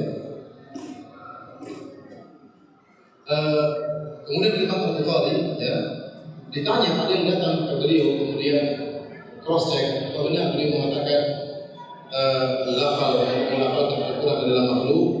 Maka beliau berkata, "Anni qultu ya Abu Amr, ihfadni man za'ama min ahli Naisabur wa sama ghayraha min al-buldan." Di dalam kitab dia mengatakan, "Wahai si fulan, siapa di antara penduduk kota Naisabur dan juga penduduk kota-kota yang lainnya?" Disebutkan beberapa namanya, nama kota-kota. Mengatakan, "Anni qultu lafzi bil Qur'ani makhluk fa huwa kadzdzab." Yang menuduh aku berkata melafalkan Al-Quran adalah makhluk, maka dia telah berdusta. Fa inni lam aqulhu, sungguhnya aku tidak mengatakan demikian. Illa anni qultu af'alul ibad makhluqatun. Aku hanya mengatakan perbuatan hamba adalah makhluk. Oleh karena Imam Bukhari punya buku sudah dicetak dua jilid, judulnya Khalqu Af'alil Ibad, tentang penjelasan bahwasanya perbuatan makhluk adalah ciptaan Allah Subhanahu wa taala. Kita yang tidak mendalam masalah tidak bingung kenapa masalah begini saya dipeributkan. Dia tidak terkadang terkutip dalam hati kita, kenapa masalah ini dipeributkan? Ternyata ini masalah penting. Kita mengatakan Al-Quran itu makhluk itu bahaya. Dan inilah yang menjerumuskan sebagian, dan sering saya ulang dalam penyampaian saya. Ini yang menyebabkan terjerumusnya sebagian dai-dai pluralisme sehingga menafsirkan Al-Quran seenaknya mereka. Mereka mengatakan Al-Quran ini bukan firman Allah. Kenapa Allah tidak berbahasa? Allah bukan makhluk, tidak berbicara dengan bahasa apapun, tanpa suara, tanpa huruf. Terus kalau begitu Al-Quran itu ada hurufnya, ada bahasa Arabnya. Oh, itu bukan firman Allah, tapi itu terjemahan Muhammad mentransfer ide tokoh Allah Subhanahu wa taala atau perkataan yang semisal ini. Jadi ini termasuk dalam buku-buku mereka. Dan ini diambil dari akidahnya orang-orang Jahmiyah dan juga akidahnya orang Asy'ariyah, bahwasanya Allah berbicara tanpa suara, tanpa huruf, Sehingga akhirnya Al-Quran yang terjadi ini bukan firman Allah. Alif Lam Mim dzalika kitabun la raiba fihi al-Fatihah maliki yaumiddin, surat Al-Fatihah bukan firman Allah, tapi itu terjemahan Muhammad terhadap firman Allah Subhanahu wa taala. Sehingga akhirnya tokoh-tokoh liberal mengatakan, kalau ini bukan firman Allah, maka jangan kita terikat dengan tekstual Al-Quran. Karena Muhammad tatkala menerjemahkan Al-Quran, ya, atau menerjemahkan firman Allah dalam bentuk Al-Quran, banyak sifat-sifat manusiawi yang berpengaruh kepada Muhammad. Contohnya dia adalah seorang manusia, contohnya dia adalah seorang Arab, contohnya dia tinggal di zaman dahulu, zaman yang agak primitif, ya, terikat dengan budaya yang ada tatkala zaman tersebut. Maka jangan kita tafsirkan Al-Quran dengan tekstual. Sehingga mereka punya namanya tafsir hermeneutika, tafsir kontekstual. Itu diantaranya dibangun dengan pendapat bahwasanya yang ini bukan firman Allah Subhanahu wa taala. Makanya Imam Al-Bukhari keras dalam masalah ini. Bahwasanya Al-Quran itu firman Allah. Lafal kita bukan apa? Bukan lafal kita makhluk. Tetapi Al-Qurannya adalah apa? Firman Allah Subhanahu wa taala. Akhirnya, tatkala Imam Al-Bukhari khawatir mereka akan berbuat buruk kepada Imam Al-Bukhari, maka beliau pun pulang ke Bukhara, meninggalkan kota Naisabur, dihajar, diboikot dari seluruh penduduknya. Tidak ada yang tadinya bayangkan kenapa berlaku dengan Imam Bukhari datang, orang sampai masih jauh, masih puluhan kilo, orang-orang sudah tunggu menunggu kedatangannya. Begitu dia datang, orang-orang sampai semua masjid full, sampai rumah-rumah dia datang tukang hadir ke pengajian dia. Tiba-tiba majelis kosong, tidak ada seorang pun yang datang ke pengajiannya. Sampai akhirnya kemudian beliau balik ke kota beliau Bukhara. Kemudian waktu di Bukhara pun timbul masalah. Beliau dipanggil, beliau mengadakan pengajian untuk masyarakat umum. Tiba-tiba Amir atau Raja di tempat tersebut panggil beliau untuk mengajar anak-anak sang Raja atau sang Gubernur. Maka Imam Bukhari menolak, dia tidak mau. Karena dia mengatakan saya tidak akan membuskan ilmu buat sebagai orang sementara yang lain saya tinggalkan. Karena murid beliau banyak. Akhirnya beliau tidak memenuhi panggilan Raja tersebut. Akhirnya tersebut kemudian marah kepada Imam Al-Bukhari sehingga kemudian menyusahkan Imam Al-Bukhari. Sampai akhirnya Imam Al-Bukhari berdoa di antara doanya, Allahumma qad tawat alayya al-ardu bima rahabat faqbidni ilaika. Ya Allah, dunia telah sempit bagiku, ya Allah, cabutkan nyawa. Tidak sampai sebulan kemudian Imam Bukhari meninggal dunia. Beliau meminta agar dicabut nyawanya oleh Allah Subhanahu wa taala.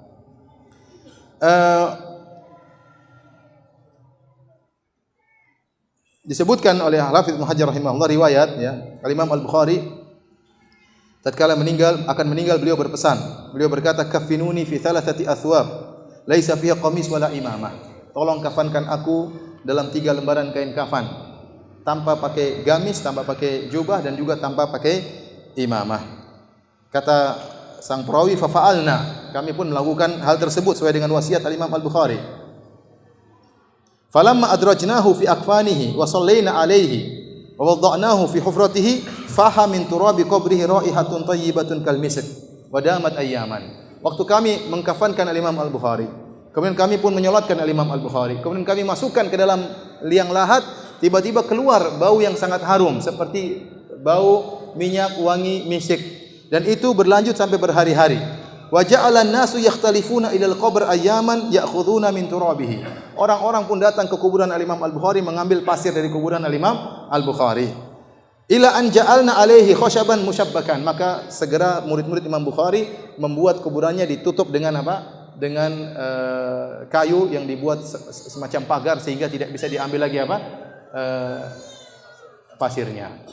Jadi keluar bau harum dari kuburan Al-Imam Al-Bukhari. Kemudian banyak orang yang melihat dalam mimpi mereka tentang keistimewaan Al-Imam Al-Bukhari. Di antaranya, ya, Abdul Wahid bin Adam At-Tawawisi berkata, "Ra'aitu Nabi sallallahu alaihi wasallam fi an-naumi ma'ahu jama'atun min ashabi." Aku melihat dalam mimpi Nabi bersama beberapa jamaah dari sahabatnya. Wa huwa waqifun fi mawdhi'in. Nabi sallallahu alaihi wasallam sedang berdiri di suatu tempat. Fa sallamtu alaihi faradda alaihi salam. Saya pun beri salam kepadanya dan Nabi menjawab salamku. Faqultu, "Ma wuqufuka hahuna ya Rasulullah?" Kenapa engkau berdiri di sini wahai Rasulullah? Qala antadhiru Muhammad bin Ismail. Saya sedang menunggu Al-Bukhari. Saya sedang menunggu siapa? Al-Bukhari. Waktu saya lihat mimpi tersebut, tidak lama beberapa hari kemudian sampai kepadaku kabar tentang kematian Al-Imam Al-Bukhari rahimahullahu taala. Dan banyak mimpi disebutkan bagaimana sebagian perawi melihat Al-Imam Al-Bukhari dalam mimpi setiap Nabi berjalan, maka Al-Imam Al-Bukhari meletakkan kaki di bekas langkah kaki Rasulullah sallallahu alaihi wasallam. Inilah kisah tentang Al-Imam Al-Bukhari secara ringkas. Kita sebutkan sekarang tentang sebab penulisan Sahih Al-Bukhari.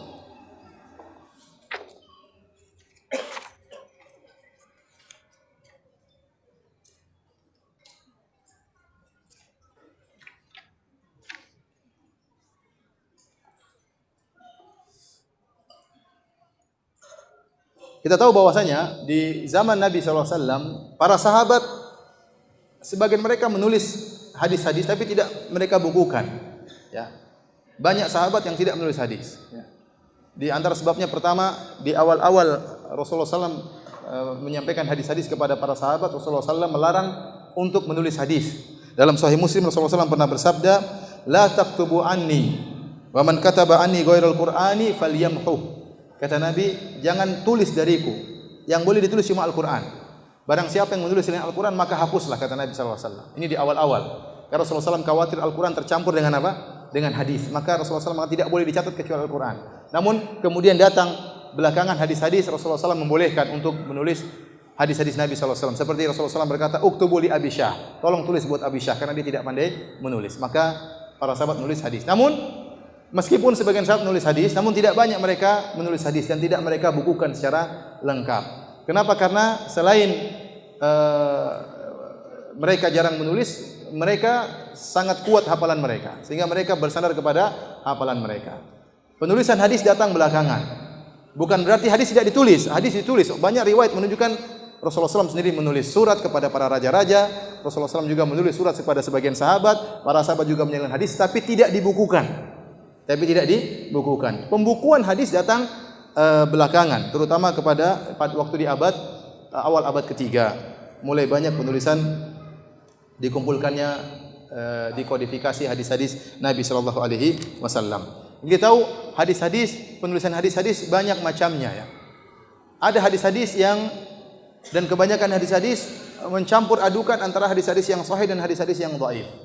Seperti kutubus sittah selain Sahih Bukhari dan Sahih Muslim. Kalau ada istilah kutubus sittah, kitab yang 6, al-kutubus sittah, kitab yang 6 artinya secara bahasa, maksudnya Sahih Bukhari, Sahih Muslim, Sunan Abi Dawud, Sunan Tirmidzi, Sunan Nasai dan Sunan Ibnu Majah. Ini kutubus sittah. Apa saja? Sahih Bukhari, Sahih Muslim, Sunan Abi Dawud, Sunan Tirmidzi, Sunan Nasai dan Sunan Ibnu Majah.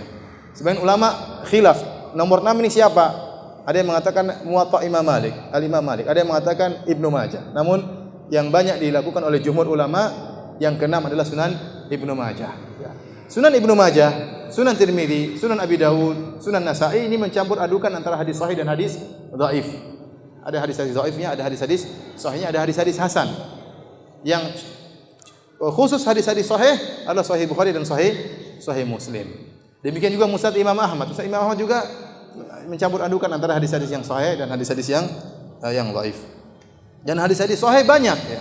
Makanya diriwayatkan Imam Bukhari mengatakan, "Hafiztu, saya menghafal 100.000 hadis sahih." Saya menghafal 100.000 hadis sahih. Tadi kita disebutkan riwayat Imam Bukhari mengatakan, "Saya memilih dari 600.000 hadis, saya pilih menjadi sekitar 7.000 untuk dimasukkan dalam kitab sahihku." Berarti namanya hadis sahih bukan cuma dalam Sahih Bukhari, bukan cuma dalam Sahih Muslim. Ada dalam buku-buku yang lain, dalam Mustadrak Al-Hakim, dalam Musnad Imam Ahmad, dalam Sunan Abi Dawud, dalam Sunan Tirmidzi juga banyak hadis-hadis yang sahih. Tapi Al-Imam Al-Bukhari punya kriteria berat dalam penulisan Sahih Al-Bukhari. Ya, penulisannya kriterianya sangat ketat. Di antaranya kriteria beliau bahwasanya murid harus bertemu dengan guru. Murid harus bertemu dengan guru, tidak cukup hanya semasa. Maka tatkala ada periwayat an fulan dari fulan an fulan, harus dicek apakah fulan dan fulan ini pernah ketemu atau tidak. Kalau tidak pernah ketemu, hadisnya dianggap lemah oleh Al-Imam Al-Bukhari atau tidak sesuai dengan kriteria beliau. Al-Imam Muslim dalam sahihnya lebih ringan syaratnya. Selama si fulan perawi dan gurunya satu masa, apalagi satu kampung atau satu kota, ada kemungkinan untuk bertemu meskipun tidak ada dalil mereka pernah bertemu, tapi mungkin untuk bertemu, maka sudah dianggap bersambung sanadnya. Paham? Dari sisi ini, maka dikatakan Sahih Bukhari lebih kuat daripada Sahih Muslim. Kenapa? Di antara syarat Al-Imam Al-Bukhari, rawi harus pernah ketemu dengan siapa? Gurunya. Ya. Saya misalnya bisa jadi saya tidak ketemu dengan Syekh Fulan, tapi saya baca buku-bukunya dan mungkin saya ketemu dengan dia, tapi saya tidak ketemu. Ya, saya tidak, meskipun saya sezaman dengan dia. Banyak syekh-syekh di Arab Saudi saya tidak ketemu, tapi saya baca buku-bukunya. Meskipun saya mungkin ketemu dengan dia, tapi saya tidak ketemu. Al-Imam Bukhari mensyaratkan harus murid ketemu dengan guru, baru sah sanadnya menurut kriteria Imam Al-Bukhari. Dari sini para ulama mengatakan Sahih Al-Bukhari lebih kuat daripada Sahih Muslim. Adapun tatkala sebagian orang ulama Maghribah, ulama Maghrib, di antara mereka ada yang mengatakan Sahih Muslim lebih kuat daripada Sahih Bukhari. Itu dari satu sisi. Satu sisi maksudnya apa? Kalau kita buka Sahih Bukhari, ternyata Sahih Al-Bukhari tidak semua riwayat dalam sahihnya, dalam kitabnya itu sahih. Jadi ada namanya asal, ada mutabaat, ada hadis-hadis yang asal, yang ini yang sesuai dengan kriterianya. Terkadang Imam Al-Bukhari menyebutkan hadis-hadis mutabaat yang penguat, tapi bukan asalnya. Dia sebutkan riwayat-riwayat penguat dan itu tidak sesuai dengan kriterianya. Terkadang beliau menyebutkan hadis-hadis mu'allaq, nanti akan jelaskan. Mu'allaqat yaitu hadis-hadis sanadnya dihilangkan oleh Imam Bukhari, tahu-tahu langsung disebutkan rawi di atasnya. Ini terkadang ada yang sahih dan ada yang dhaif. Terkadang beliau menyebutkan perkataan para ulama salaf. Beda dengan Sahih Muslim. Sahih Muslim kalau buka semuanya sanadnya sahih. Tidak ada hadis-hadis mu'allaqat. Dari sisi sini kalau dikatakan Sahih Muslim dari awal sampai akhir semuanya sahih, maka benar. Adapun Imam Sahih Al-Bukhari, hadis-hadis yang sesuai dengan kriterianya itu sebagai asalnya, sebagai pokoknya, dan ada tambahan-tambahan dari beliau yang terkadang sanadnya apa? Lemah. Ya. Tapi kalau kita kembali kepada pokok hadis-hadisnya, maka kriterianya sangat ketat. Al-Imam Al-Bukhari rahimahullahu ta'ala suatu saat hadir di majelis gurunya, yaitu Ishaq bin Rahuyah. Kata Al-Imam Al-Bukhari, kunna inda Ishaq bin Rahuyah. Faqala, kami sedang berada di sisi Ishaq bin Rahuyah rahimahullahu ta'ala. Maka dia berkata, lau jama'tum kitaban mukhtasaran li sahihi sunnati Nabi sallallahu alaihi wasallam. Seandainya kalian wahai murid-muridku, kalian kumpulkan hadis-hadis sahih yang mukhtasar, yang ringkas. Ini ide gurunya, subhanallah. Cuma kasih ide. Kata Imam Bukhari, fa waqa'a dzalika fi qalbi. Ide gurunya tadi masuk di hatinya. Saya ingin bikin seperti itu gara-gara ide dari sang guru. Maka saya katakan Al-Imam Al-Bukhari mendapatkan pahala yang sangat banyak. Ishaq bin Rahuyah juga dapat apa? Pahala. Gara-gara punya apa? Punya ide. Jadi kalau antum punya ide sampaikan aja, meskipun bukan antum yang kerjakan. Jadi ini juga dapat pahala. Kenapa? Karena dia kasih ide dan kata Imam Al-Bukhari fa waqa'a dzalika fi qalbi. Hal tersebut, ide tersebut merasuk ke hatiku. Fa akhadhtu fi jam'i al-jami' as-sahih. Maka saya pun mengumpulkan Sahih Al-Bukhari. Dalam riwayat yang lain, Al-Imam Al-Bukhari pernah bermimpi. Dia berkata, "Ra'aitu Nabi sallallahu alaihi wasallam wa ka'annani waqifun baina yadayhi." Saya melihat dalam mimpi Rasulullah SAW seakan-akan berada di hadapanku. Wa biyadihi mirwahah, dan di tangannya ada semacam kipas. Adzubbu biha wa biyadi mirwahah, dan di tanganku kata Imam Bukhari seakan-akan ada kipas. Adzubbu biha anhu, dengan kipas tersebut aku membela atau menyingkirkan gangguan dari Nabi sallallahu alaihi wasallam. Fasa'altu ba'dal mu'abbirin, setelah itu saya bertanya kepada ahli tafsir mimpi. Faqala li, maka penafsir mimpi tersebut berkata, anta tadzubu anhul kadhiba. Kau akan membela Nabi dari kedustaan yang ditempelkan kepada Rasulullah sallallahu alaihi wasallam. Fa huwa alladhi hamalani ala ikhrajil jami' as-sahih. Mimpi ini juga memperkuat Al-Imam Al-Bukhari untuk menyusun Sahih Al-Bukhari.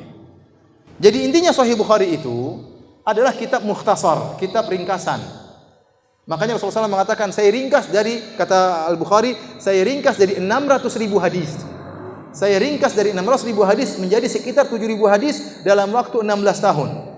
Dalam waktu 16 tahun. Di antaranya para ulama mengatakan,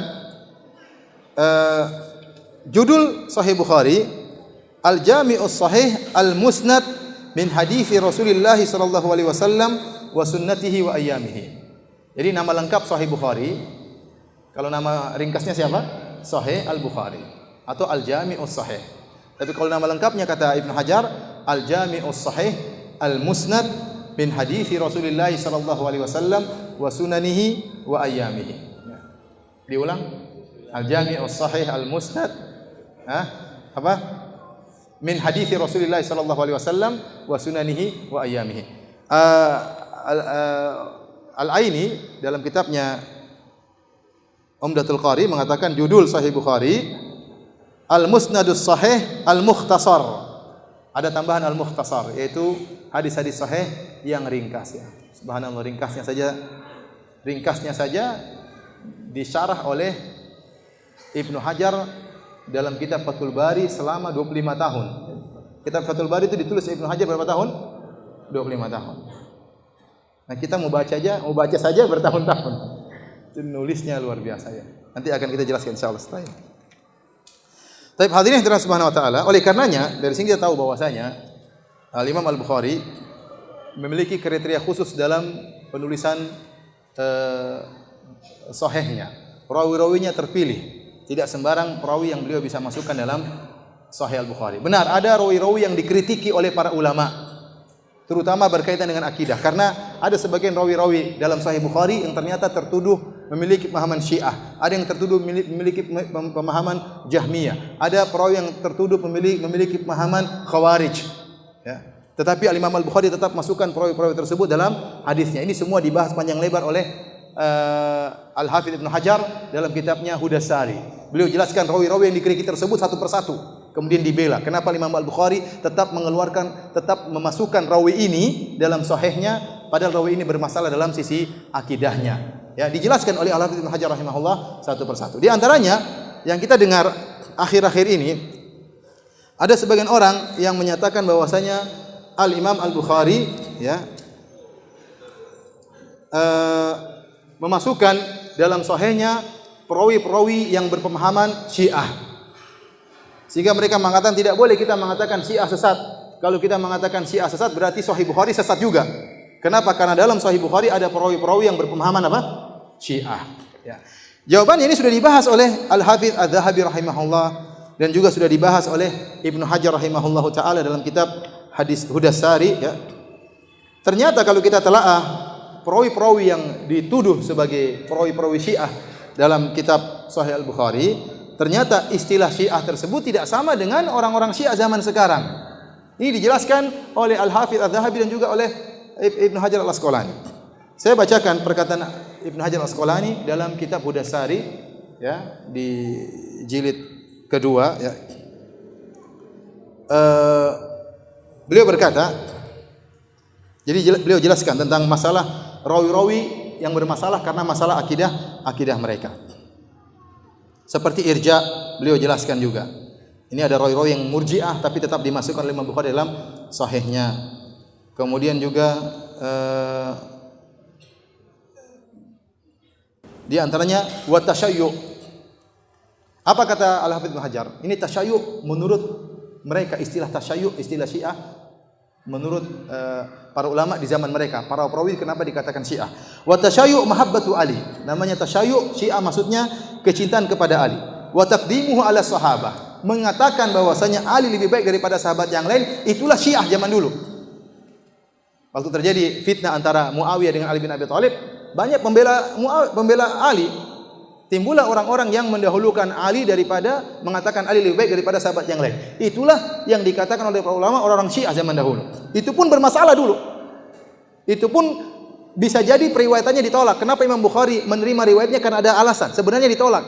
Cuma gara-gara mengatakan bahwasanya Ali lebih hebat daripada sahabat yang lain. Paham? Faman qaddamahu ala Abi Bakar wa Umar fahuwa ghalin fi tashayyu'ihi. Kata Al-Hafidz Ibnu Hajar, barang siapa yang mengatakan, jadi ada yang mengatakan Ali lebih hebat daripada sahabat yang lain. Ini pun sudah dituduh Syiah. Kata Ibnu Hajar, kalau ada yang mengatakan Ali lebih hebat daripada, lebih didahulukan daripada Abu Bakar dan Umar, kata Ibnu Hajar, ini adalah ekstrim dalam Syiah. Ini baru mendahulukan Ali daripada Abu Bakar dan Umar sudah dikatakan ekstrim dalam Syiah. Ghalin fi tashayyu'. Wa yutlaqu alaihi rafidhi, dan orang yang dikatakan rafidah menurut istilah ulama dahulu.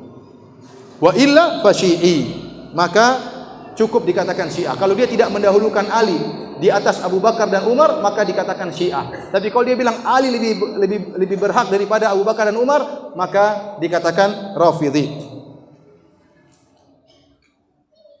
Fa in indhafa ila dzalika sabbu aw at-tasrih bil bughdhi, kalau ditambah dengan kebencian terhadap sahabat, maka dikatakan ghalin fir rafidhi, yaitu ekstrim dalam Rafidah. Ingat, inilah Syiah yang disebut oleh para ulama, ya, perawi-perawi bermasalah yang ada dalam Sahih Bukhari. Ternyata Syiahnya bukan Syiah seperti zaman sekarang. Syiah zaman sekarang yang mengatakan Al-Quran tidak lengkap, ya, yang mengatakan bahwasanya Al-Quran sudah ada pengurangan, yang mengatakan Abu Bakar dan Umar di neraka jahanam. Tidak ada dulu Syiah-Syiah seperti ini. Ingat, Syiah yang mengatakan Ali lebih hebat daripada sahabat dulu bermasalah menurut para ahli hadis. Riwayatnya dipertanyakan untuk diterima. Bukan kemudian datang orang sekarang mengatakan tidak boleh kita mengatakan Syiah sesat. Kalau kita mengatakan Syiah sesat berarti Sahih Bukhari sesat. Ingat, Syiah yang sedang ada di zaman kita tidak sama dengan Syiah seperti istilah ulama di zaman dahulu. Saya sudah jelaskan perkataan Ibnu Hajar. Syiah zaman dahulu maksudnya apa? Cinta kepada Ali, membela Ali. Ali lebih hebat daripada para sahabat. Kalau yang parah, Ali lebih bagus, lebih utama daripada Abu Bakar dan Umar. Itu Syiah yang parah. Tidak sampai derajat sekarang. Al-Quran apa? Al-Quran tidak lengkap. Imam mengetahui ilmu gaib, bahwasanya Aisyah pezina, bahwasanya Abu Bakar di neraka, Umar di neraka, Umar lebih parah daripada Fir'aun dan macam-macam. Ini dari mana? Ini bukan, ini Syiah sekarang tidak disamakan dengan istilah para ahli hadis tatkala menilai para perawi. Saya contohkan di sini, atau Ibnu Hajar sebutkan tentang seorang perawi yang dikatakan Rafidhi yang bernama Abbad bin Ya'qub Ar-Rawajini Al-Kufi.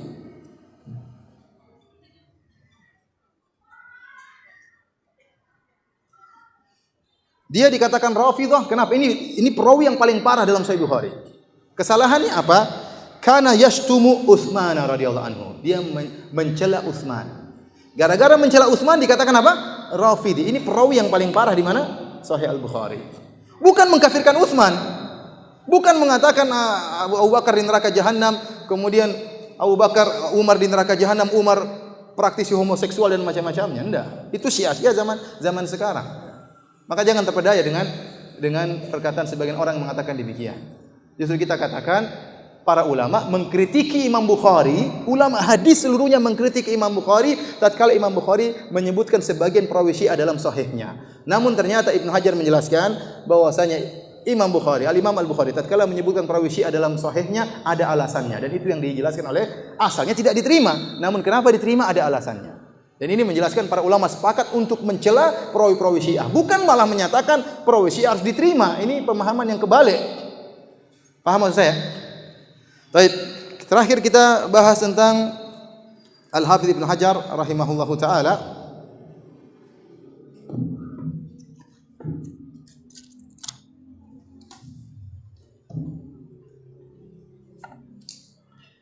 Al-Hafidz Ibnu Hajar rahimahullahu taala, penulis kitab Fathul Bari.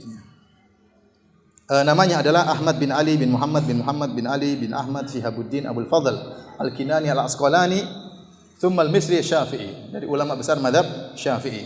Dikenal dengan Ibnu Hajar. Ibnu Hajar adalah laqab dari sebagian kakek-kakeknya.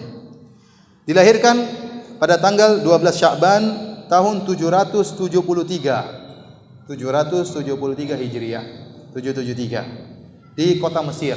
Jadi banyak ulama Mesir, di antaranya Ibnu Hajar Al-Asqalani. Ya. Beliau hidup dalam kondisi yatim piatu. Ayahnya meninggal pada tahun 777.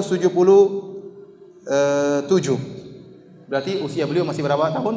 4 tahun. 4 tahun ayahnya meninggal, dan ibunya sudah meninggal sebelumnya. Al-Imam Bukhari juga hidup dalam kondisi apa? Yatim. Ya. Al-Imam Syafi'i juga hidup dalam kondisi apa? Yatim. Al-Imam Ibnu Hajar Al-Asqalani juga hidup dalam kondisi apa? Yatim. Ya. Namun yatim tidak menjadikan mereka keyatiman tidak menjadikan mereka mundur, bahkan mereka semakin semangat dalam menuntut ilmu.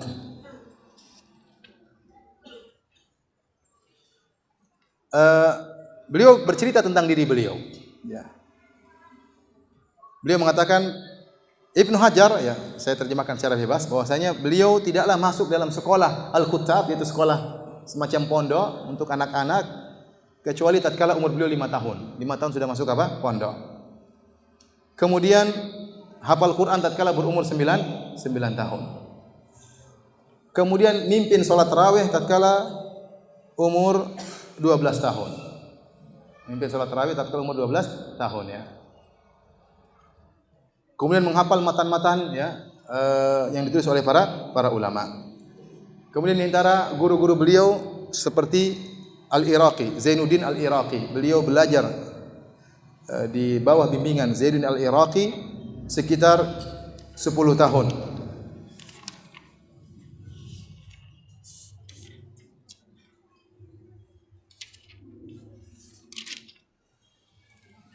Di antara yang membuat beliau ya hebat ya, sebab para ulama sebutkan ya. Di antaranya ya sehingga tulisan beliau sangat banyak. Imam Ibnu Hajar itu tulisannya sangat banyak. Tulisannya sangat banyak. Kalau kita mau sebutkan yang di panjang pengajian kita ya. Namun para ulama menyebutkan di antara sebab kenapa beliau tulisannya sangat banyak ya, di antaranya beliau pernah minum air Zam-Zam. Pada tahun 805 atau 806 ya. Beliau minum air Zam-Zam, kemudian beliau berdoa agar diberi kemampuan seperti Al-Hafidz Adz-Dzahabi. Karena Al-Hafidz Adz-Dzahabi lebih masyhur sebelum siapa? Ibnu Hajar, terkenal ahli hadis. Maka tatkala beliau berhaji, beliau tahun 805 atau 806 Hijriah, kemudian beliau minum air Zam-Zam, berdoa kepada Allah agar diberi kemampuan seperti Al-Hafidz Adz-Dzahabi. Dan Allah mengabulkan doa beliau tersebut. Kemudian beliau berhaji pada waktu yang lain. Kemudian beliau berdoa lagi kepada Allah Subhanahu wa taala agar diberi kemudahan untuk menulis dalam fatwa-fatwa, diberi kemampuan untuk menulis dalam fatwa-fatwa dan buku-buku ya. Dan dikabulkan juga oleh Allah Subhanahu wa taala. Dan Rasulullah SAW bersabda, "Ma'u Zamzam lima syuribalahu." Air Zam-Zam tergantung niat orang yang meminumnya. Kemudian di antara sebab beliau banyak tulisannya ya, beliau sangat cepat kalau membaca. Seperti beliau baca kitab Ibnu Majah dalam 4 pertemuan, habis baca kitab Ibnu Majah. Baca sambil paham ya.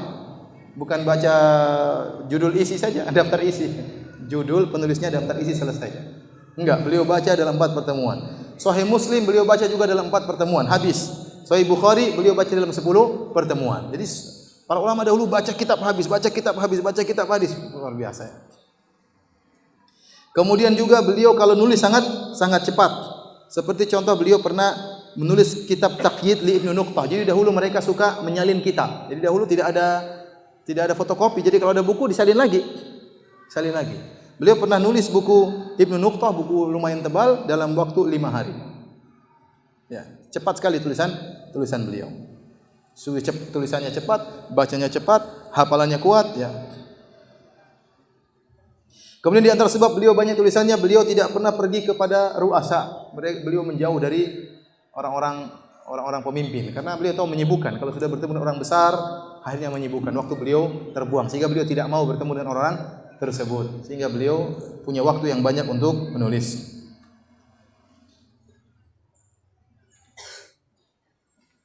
Kemudian di antara sebabnya juga beliau adalah orang yang tawadhu dalam menuntut ilmu. Beliau tidak malu untuk mengambil ilmu dari siapa saja.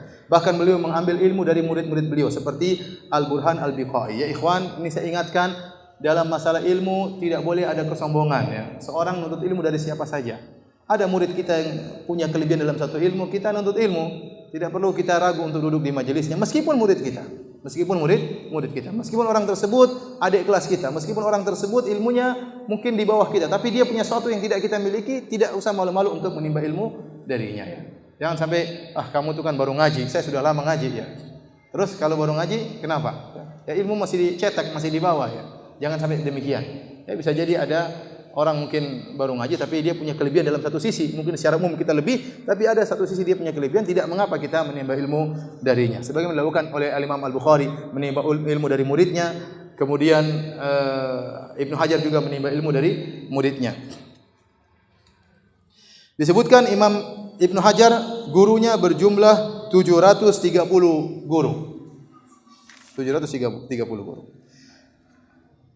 Di antara guru-guru beliau yang terkenal yang beliau sering nukil dalam Fathul Bari, di antaranya Al-Bulqini, kemudian di antaranya Ibnu Al-Mulaqin ya. Ini di antara guru-guru beliau yang sering beliau nukil dalam kitabnya Fathul Bari. Tapi hadirin rahmatillah subhanahu wa taala, adapun Fathul Bari ya, sebagaimana telah kita singgung tadi, ditulis oleh Al-Hafidz Ibnu Hajar dalam waktu 25 tahun. Dan ada syarah-syarah Sahih Al-Bukhari banyak sekali. Sampai sebagian ulama seperti Syekh Abdul Karim Al-Khudair menyebutkan syarah terhadap Sahih Al-Bukhari sekitar 80 syarah. Fathul Bari salah satunya. Fathul Bari salah satunya. Itu pun dicetak sekarang, dulu dicetak 13 jilid, sekarang dicetak jadi ada yang 20 jilid, ada yang sekarang yang cetakan saya ada 26 jilid, ya. Ada 26 jilid. Ini buku berat ya. 26 jilid itu berat ya. Dan bahkan disebutkan dalam buku beliau ya, Intiqadat al-i'tiradat ya, atau Intiqad al-i'tiradat ya, beliau menulis Fathul Bari, bahkan di akhir-akhirnya beliau minta tolong murid-muridnya untuk mengecek kembali Fathul Bari. Jadi bukan cuma beliau sendiri, bahkan murid-murid khusus beliau diminta untuk membantu beliau dalam memperbaiki kalau ada kesalahan dalam Fathul Bari. Dan ada kitab-kitab lain ya, yang seperti Syarah Bukhari karya Ibnul Mulaqin, sekarang dicetak kalau tidak salah 36 jilid ya. Gurunya Al-Imam Ibnu Hajar. Kemudian juga ada misalnya kitab Fathul Bari karangan Ibnu Rajab Al-Hambali, dicetak kalau tidak salah 8 jilid ya. Itu cuma sampai Kitabul Janaiz, Kitabul Janazah. Beliau tidak selesai menyelesaikan. Dan ini syarah yang sangat bagus yang bisa dikatakan menyaingi syarah Fathul Barinya Ibnu Hajar. Jadi Fathul Bari ada dua. Ada Fathul Bari Ibnu Hajar, ada Fathul Bari Ibnu Rajab. Adapun Ibnu Hajar menyelesaikan sampai selesai syarah Sahih Bukhari, adapun Ibnu Rajab cuma sampai pada Kitabul Janazah atau Kitabul Janaiz. Kemudian ada juga syarah Sahih Bukhari karangan Al-Kirmani, kemudian minal mutaakhirin seperti Al-Qustolani ya. Jadi banyak sekali.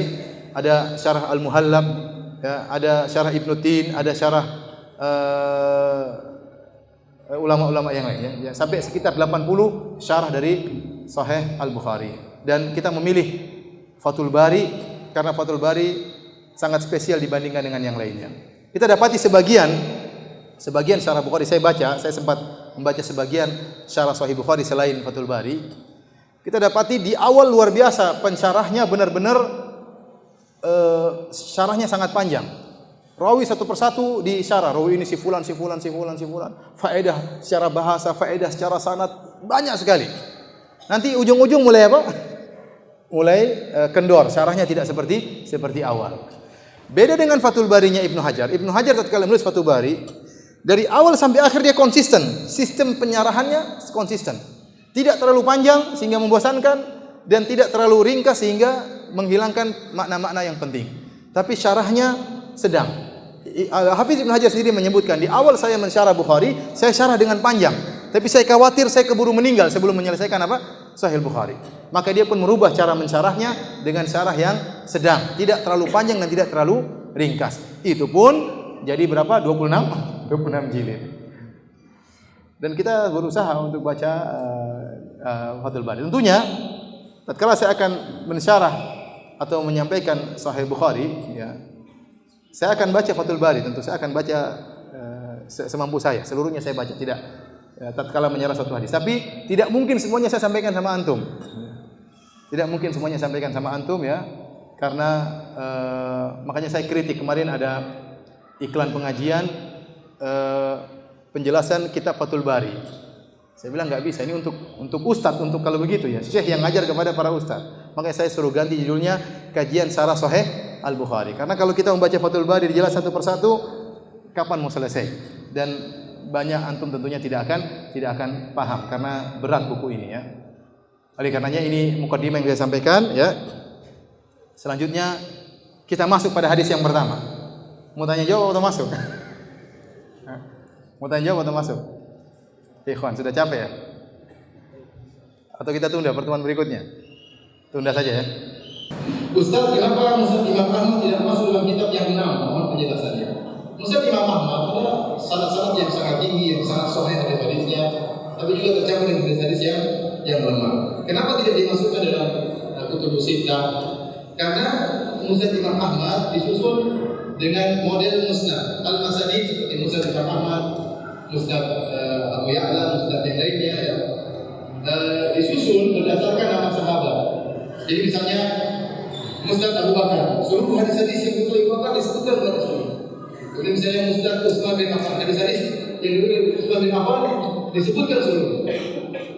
Berbeda dengan Sunan Abu Dawud, Sunan Ibnu Majah, Sunan Nasai, Sunan Tirmidzi, Sahih Bukhari, Sahih Muslim, ya. Mereka menyusun kitab-kitab ini berdasarkan bab-bab fikih. Seperti Sahih Bukhari nanti ada bab tayammum, kitab salat, kitabul hajj. Sama seperti Sunan Tirmidzi juga demikian, Sunan Abu Dawud juga demikian. Sehingga terkadang Abu Dawud menyebutkan misalnya kitab thaharah, dan bab tentang salat, bab tentang ini. Maka Abu Dawud berusaha memilih hadis yang paling sahih untuk dijadikan hujah terhadap bab yang perlu disebutkan. Dan di situ disebutkan bahwasanya ashab al-kutub al-arba'ah, ashab sunan, maksudnya Sunan Abu Dawud, Sunan Ibnu Majah, Sunan Nasai, kemudian Sunan Tirmidzi, mereka lebih memilih hadis-hadisnya untuk dimasukkan dalam buku-buku mereka. Dan mereka memilih yang terbaik yang ada dalam bab ini, meskipun hadisnya ternyata lemah, tapi mereka di antara yang ulama tersebut, mereka pilih yang terbaik untuk dimasukkan di bawah judul tersebut. Dari sini, untuk mencari hadis-hadis yang berkaitan dengan bab fikih lebih mudah kembali kepada kitab-kitab 6 tersebut. Karena para penulisnya seperti Sunan Tirmidzi, Sunan Abu Dawud, Nasai dan Ibnu Majah, mereka berusaha pilih hadis yang terbaik yang mereka dapatkan dalam bab ini. Berbeda dengan Musnad. Kalau Musnad Abu Bakar, kemudian sebutkan semua Abu Bakar, baik berkaitan tentang iman, tentang sholat, tentang zakat, semuanya disebutkan. Kemudian Utsman disebutkan hadis semua tentang apa? Utsman. Dari sini Allah mengatakan mereka tidak memasukkan Ustaz siapa? Imam Ahmad dalam Kutubus Sittah. Bukan berarti seluruh hadis-hadis dalam Sunan Tirmidzi, Ibnu Majah, kemudian Abu Dawud lebih hebat daripada hadis Imam Ahmad. Tidak, Imam Ahmad ada hadis-hadis yang sangat sahih dengan riwayat yang tinggi. Karena Imam Ahmad derajatnya derajat di atas Bukhari. Secara umur usia lebih tua siapa? Imam Ahmad dalam jajaran guru-gurunya Imam Al-Bukhari rahimahullah taala.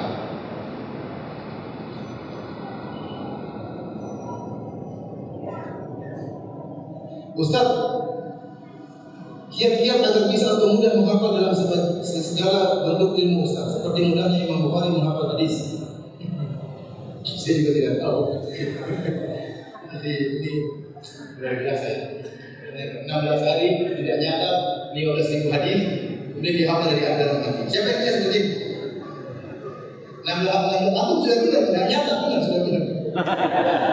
Tidak, hafal enggak modelan? Imam Bukhari nggak nyatat 16 hari, nyatat hafal 15.000 hadis hafal semua. Tapi seorang ya bukan berarti dia patah semangat dari Imam Bukhari. Aduh, bagaimana? Jangan bermimpi jadi Imam Bukhari yang terlalu tinggi. Bermimpi jadi yang di bawahnya lah ya. Seperti Syekh ini masih mungkin pingin seperti Syekh, masih mungkin pingin seperti Ustaz. Jangan langsung saya pingin seperti Imam Bukhari. Nanti mati di tengah jalan sebelum terlalu tinggi angan-angannya. Gimana mau jadi Imam Bukhari? Tiap hari murojaah Facebook. Gimana mau jadi Imam Bukhari? Murojaah Facebook ya, kemudian hafalan WhatsApp ya, hafalan.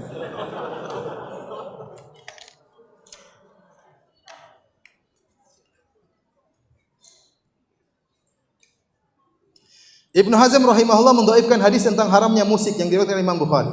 Mengapa demikian? Ini Ibnu Hazm salah dalam hal ini. Salah paham. Ini penjelasannya ada, cuma saya tidak ingat penjelasannya. Cuma dia salah, dikritiki oleh seluruh ulama yang lain. Seluruh ulama. Ada hadis-hadis yang dikritiki dalam Sahih Bukhari, ada sekitar berapa hadis dikritiki oleh Imam Daruqutni rahimahullah. Imam Daruqutni juga pakar hadis, pakar ilah-ilah, pakar penyakit-penyakit hadis. Dia mengkritiki beberapa hadis-hadis dalam Sahih Bukhari. Namun tidak termasuk dalam hadis musik. Hadis musik para ulama mensahihkannya, tidak ada masalah. Ini menunjukkan kurang jelinya Al-Imam Ibnu Hazm rahimahullah dalam ilmu hadis, sehingga dia diselisih oleh para ulama. Seluruh ahli hadis mensahihkan hadis ini. Di zaman Imam Bukhari, setelah Imam Bukhari, di zaman Ibnu Hazm juga ulama mensahihkan hadis ini. Ibnu Hazm keliru. Apakah kajian Sahih Bukhari ini akan rutin di sini? Insyaallah ya. Doakan saja semoga bisa rutin ya. Tentunya mungkin kalau ada halangan ya mungkin kita libur, tapi insyaallah Selasa depan masih ada. Insyaallah Selasa depan masih ada. Selasa depannya lagi wallahu alam ya. Tapi Selasa depan insyaallah masih ada. Karena kita belum masuk dalam pembahasan. Nanti tatkala saya ingin lihat kemampuan memahami para ikhwan. Tadi memang agak masih tentang cerita Imam Bukhari, Ibnu Hajar dan yang lainnya. Nanti baru masuk pembahasan pertemuan depan, kita mulai dari hadis yang pertama. Saya ingin menyampaikan saya lihat. Kalau memang paham, nanti saya mungkin akan ngetes juga ya. Paham atau tidak ya. Kalau saya lihat kurang paham, saya turunkan level penjelasannya. Kalau saya lihat mantap, ya saya naikkan level pemahamannya. Tapi kalau saya lihat wajahnya hang semua, saya buyar. Enggak jadi. Kita lihat nanti minggu depan insyaallah ya. Saya akan berusaha menyampaikan penjelasannya tidak tinggi-tinggi ya. Menurut saya bisa dipahami oleh penduduk Jakarta Utara insyaallah.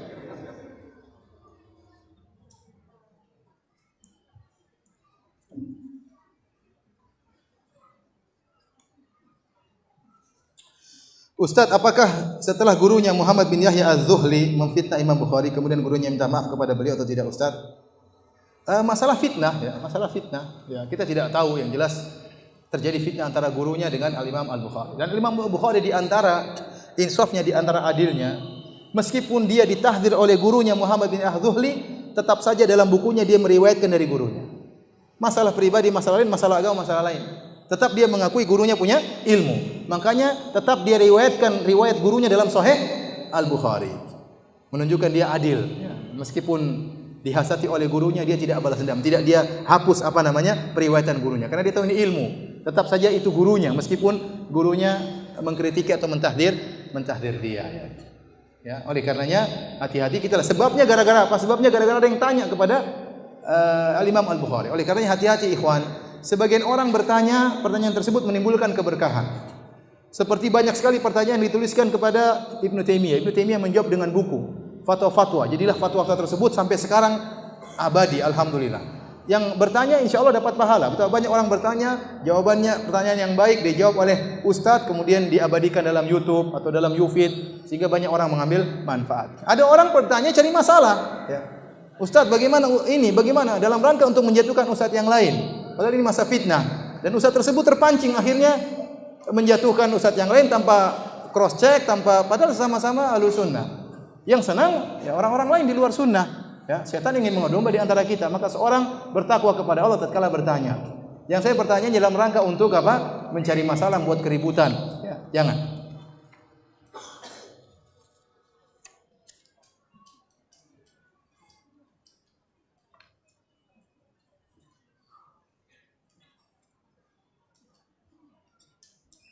Ini sama pertanyaannya. Adakah amalan khusus? Bagaimana caranya sehingga Imam Bukhari memiliki kemampuan? Ini orang-orang ingin praktis saja.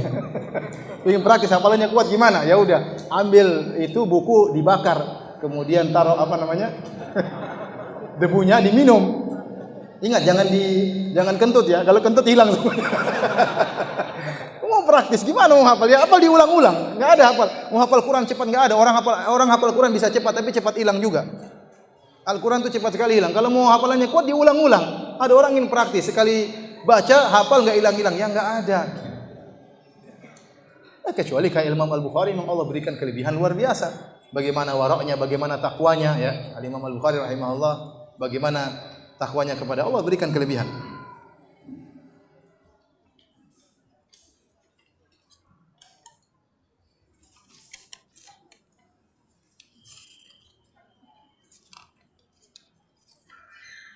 Mohon penjelasannya, siapakah istri dan anak Imam Bukhari?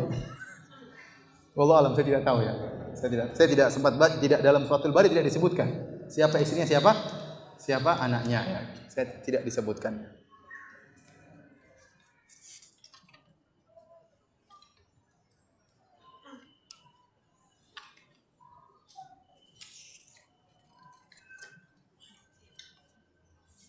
Pertanyaan saya, Ustaz, dari orang yang berkata bahwa Al-Quran itu adalah makhluk, apa yang menjadi dalil mereka dengan perkataannya? Dalilnya pakai logika yang diambil dari ilmu filsafat. Seperti logika mereka bahwasanya Allah adalah Tuhan. Tuhan tidak boleh sama dengan makhluk. Kalau Tuhan tidak boleh sama dengan makhluk, maka tidak boleh bicara dengan suara. Tidak boleh bicara dengan apa? Huruf. Kita bantah sekalian saja, bilang jangan bicara. Paham? Antum bilang Tuhan supaya tidak sama dengan makhluk, Tuhan bicara tapi tidak boleh dengan huruf, tidak boleh dengan suara. Ya, itu masih sama dengan makhluk, sama-sama bisa bicara. Bilang aja Tuhan tidak bisa bicara dari awal. Paham maksud saya? Makanya kita bilang Tuhan bisa berbicara, Allah bisa berbicara. Justru kesempurnaan Tuhan itu bisa berbicara dengan apa yang Allah kehendaki, dengan bahasa yang Allah kehendaki, dengan tema apa yang Allah kehendaki, dengan siapa yang Allah kehendaki. Itu namanya sempurna dalam pembicaraan. Tetapi suara Tuhan tidak seperti suara makhluk. Makanya firman Tuhan tidak seperti firman manusia. Firman Allah Al-Quran mukjizat. Kata Allah, "Qul la in ijtama'atil insu wal jinnu ala ayatu bimithli hadzal Qur'an la ya'tuna bimithlihi walau kana ba'dhum li ba'dhin dhahira." Kata Allah, katakanlah seluruh jin dan manusia kumpul bersatu padu, datangkan seperti Al-Quran, mereka tidak bakalan mampu. Allah mencela Al-Walid ibn al-Mughirah tatkala dia mengatakan, "In hadza illa qaulul bashar." Sungguhnya Al-Quran adalah perkataan manusia. Dicela oleh Allah, kata Allah, "Sanuslihi saqar." Saya akan masukkan di dalam neraka saqar. Gara-gara bilang Al-Quran itu adalah ucapan manusia. Nah, apa bedanya yang mengatakan Al-Quran ini terjemahan Muhammad? Berarti ini lafal Muhammad. Nah, kalau Al-Quran itu lafal Muhammad, yang tulis Muhammad, maknanya dari Allah, hanya sekedar terjemahnya dari Muhammad, kata mereka Allah berbicara tanpa suara, tanpa huruf. Terus bagaimana Allah buat Muhammad paham? Kemudian setelah Muhammad sudah paham, maka Muhammad ungkapkan sallallahu alaihi wasallam, ungkapkan dengan bahasa dia. Berarti Al-Quran bukan firman Allah dah. Berarti bahasa Muhammad. Nah, kalau bahasa Muhammad pasti bisa ditiru oleh orang kafir. Orang kafir juga hebat dalam bahasa Arab. Namun mereka tidak mampu karena ini bukan bahasa Muhammad, tapi bahasanya siapa? Allah Subhanahu wa taala. Oleh karenanya Allah mudahkan orang hafal Al-Quran. Kenapa? Firman Allah Subhanahu wa taala. Allah jaga Al-Quran tersebut, ya. Oleh karenanya malaikat Jibril setiap bulan Ramadan datang ngajari Muhammad Al-Quran. Kalau Al-Quran karangan Muhammad, lafalnya dari Muhammad, terjemah dari Muhammad, ngapain Jibril datang? Paham? Jibril datang karena itu firman Allah Subhanahu wa taala. Jadi dalil mereka mengatakan Al-Quran makhluk hanya sekedar logika. Logika dari mana? Dari buku-buku filsafat yang bukan dari Islam. Kenapa ente mempersyaratkan kalau Tuhan tidak boleh bisa bicara, tidak boleh ada suaranya? Dari mana dalilnya? Ya, kita bilang ada Tuhan tidak punya suaranya, maka Tuhan yang kurang namanya, Tuhan tidak sempurna. Kita bisa balik seperti itu. Oleh karenanya Imam Al-Bukhari dalam kitabnya Khalqu Af'alil Ibad menyebutkan Allah punya suara tapi suaranya tidak sama dengan suara makhluk. Dalam kitabnya Khalqu Af'alil Ibad.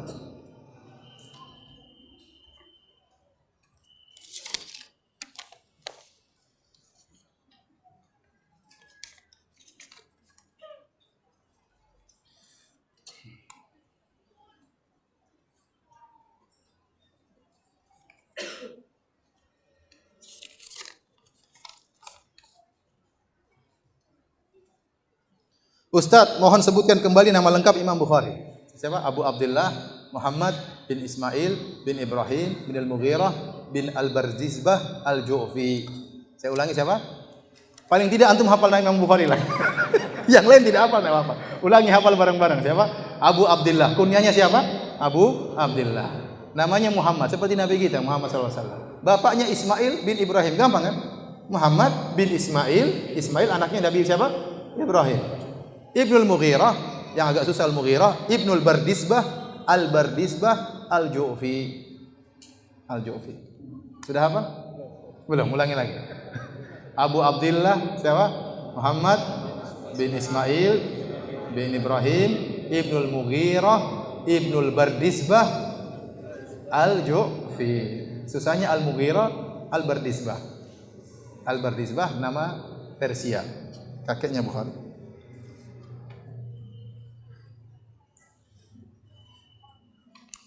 Ustaz, mohon diulang. Ayah Imam Bukhari tidak pernah mengambil harta dari yang saya ketinggalan catat. Ya. Nanti lihat di YouTube ya. Jadi kata Imam Bukhari, saya tidak pernah punya dirham yang haram dan juga tidak ada dirham yang apa? Yang syubhat. Seluruhnya halal.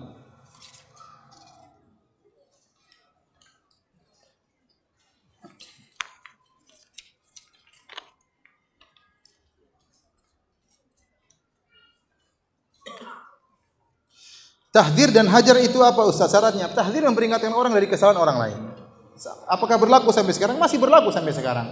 Tapi tentu ada syarat-syaratnya karena penyimpangan terus ada sampai sekarang. Pemahaman-pemahaman yang sesat terus ada.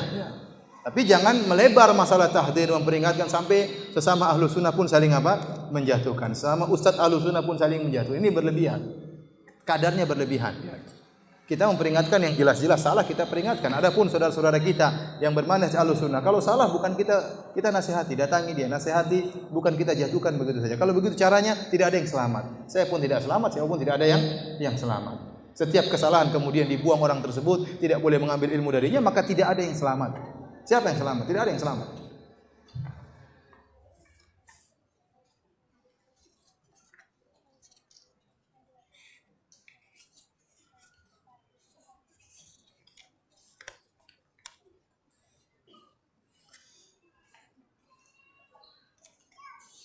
Ini pertanyaan berikutnya. Apakah Imam Bukhari memiliki istri dan anak? Kalau punya istri, berapa istrinya?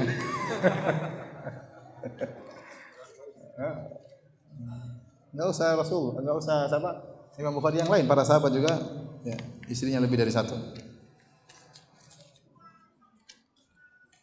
Ustadz, anak izin bawa kitab Fathul Bari yang PDF, silakan, enggak jadi masalah.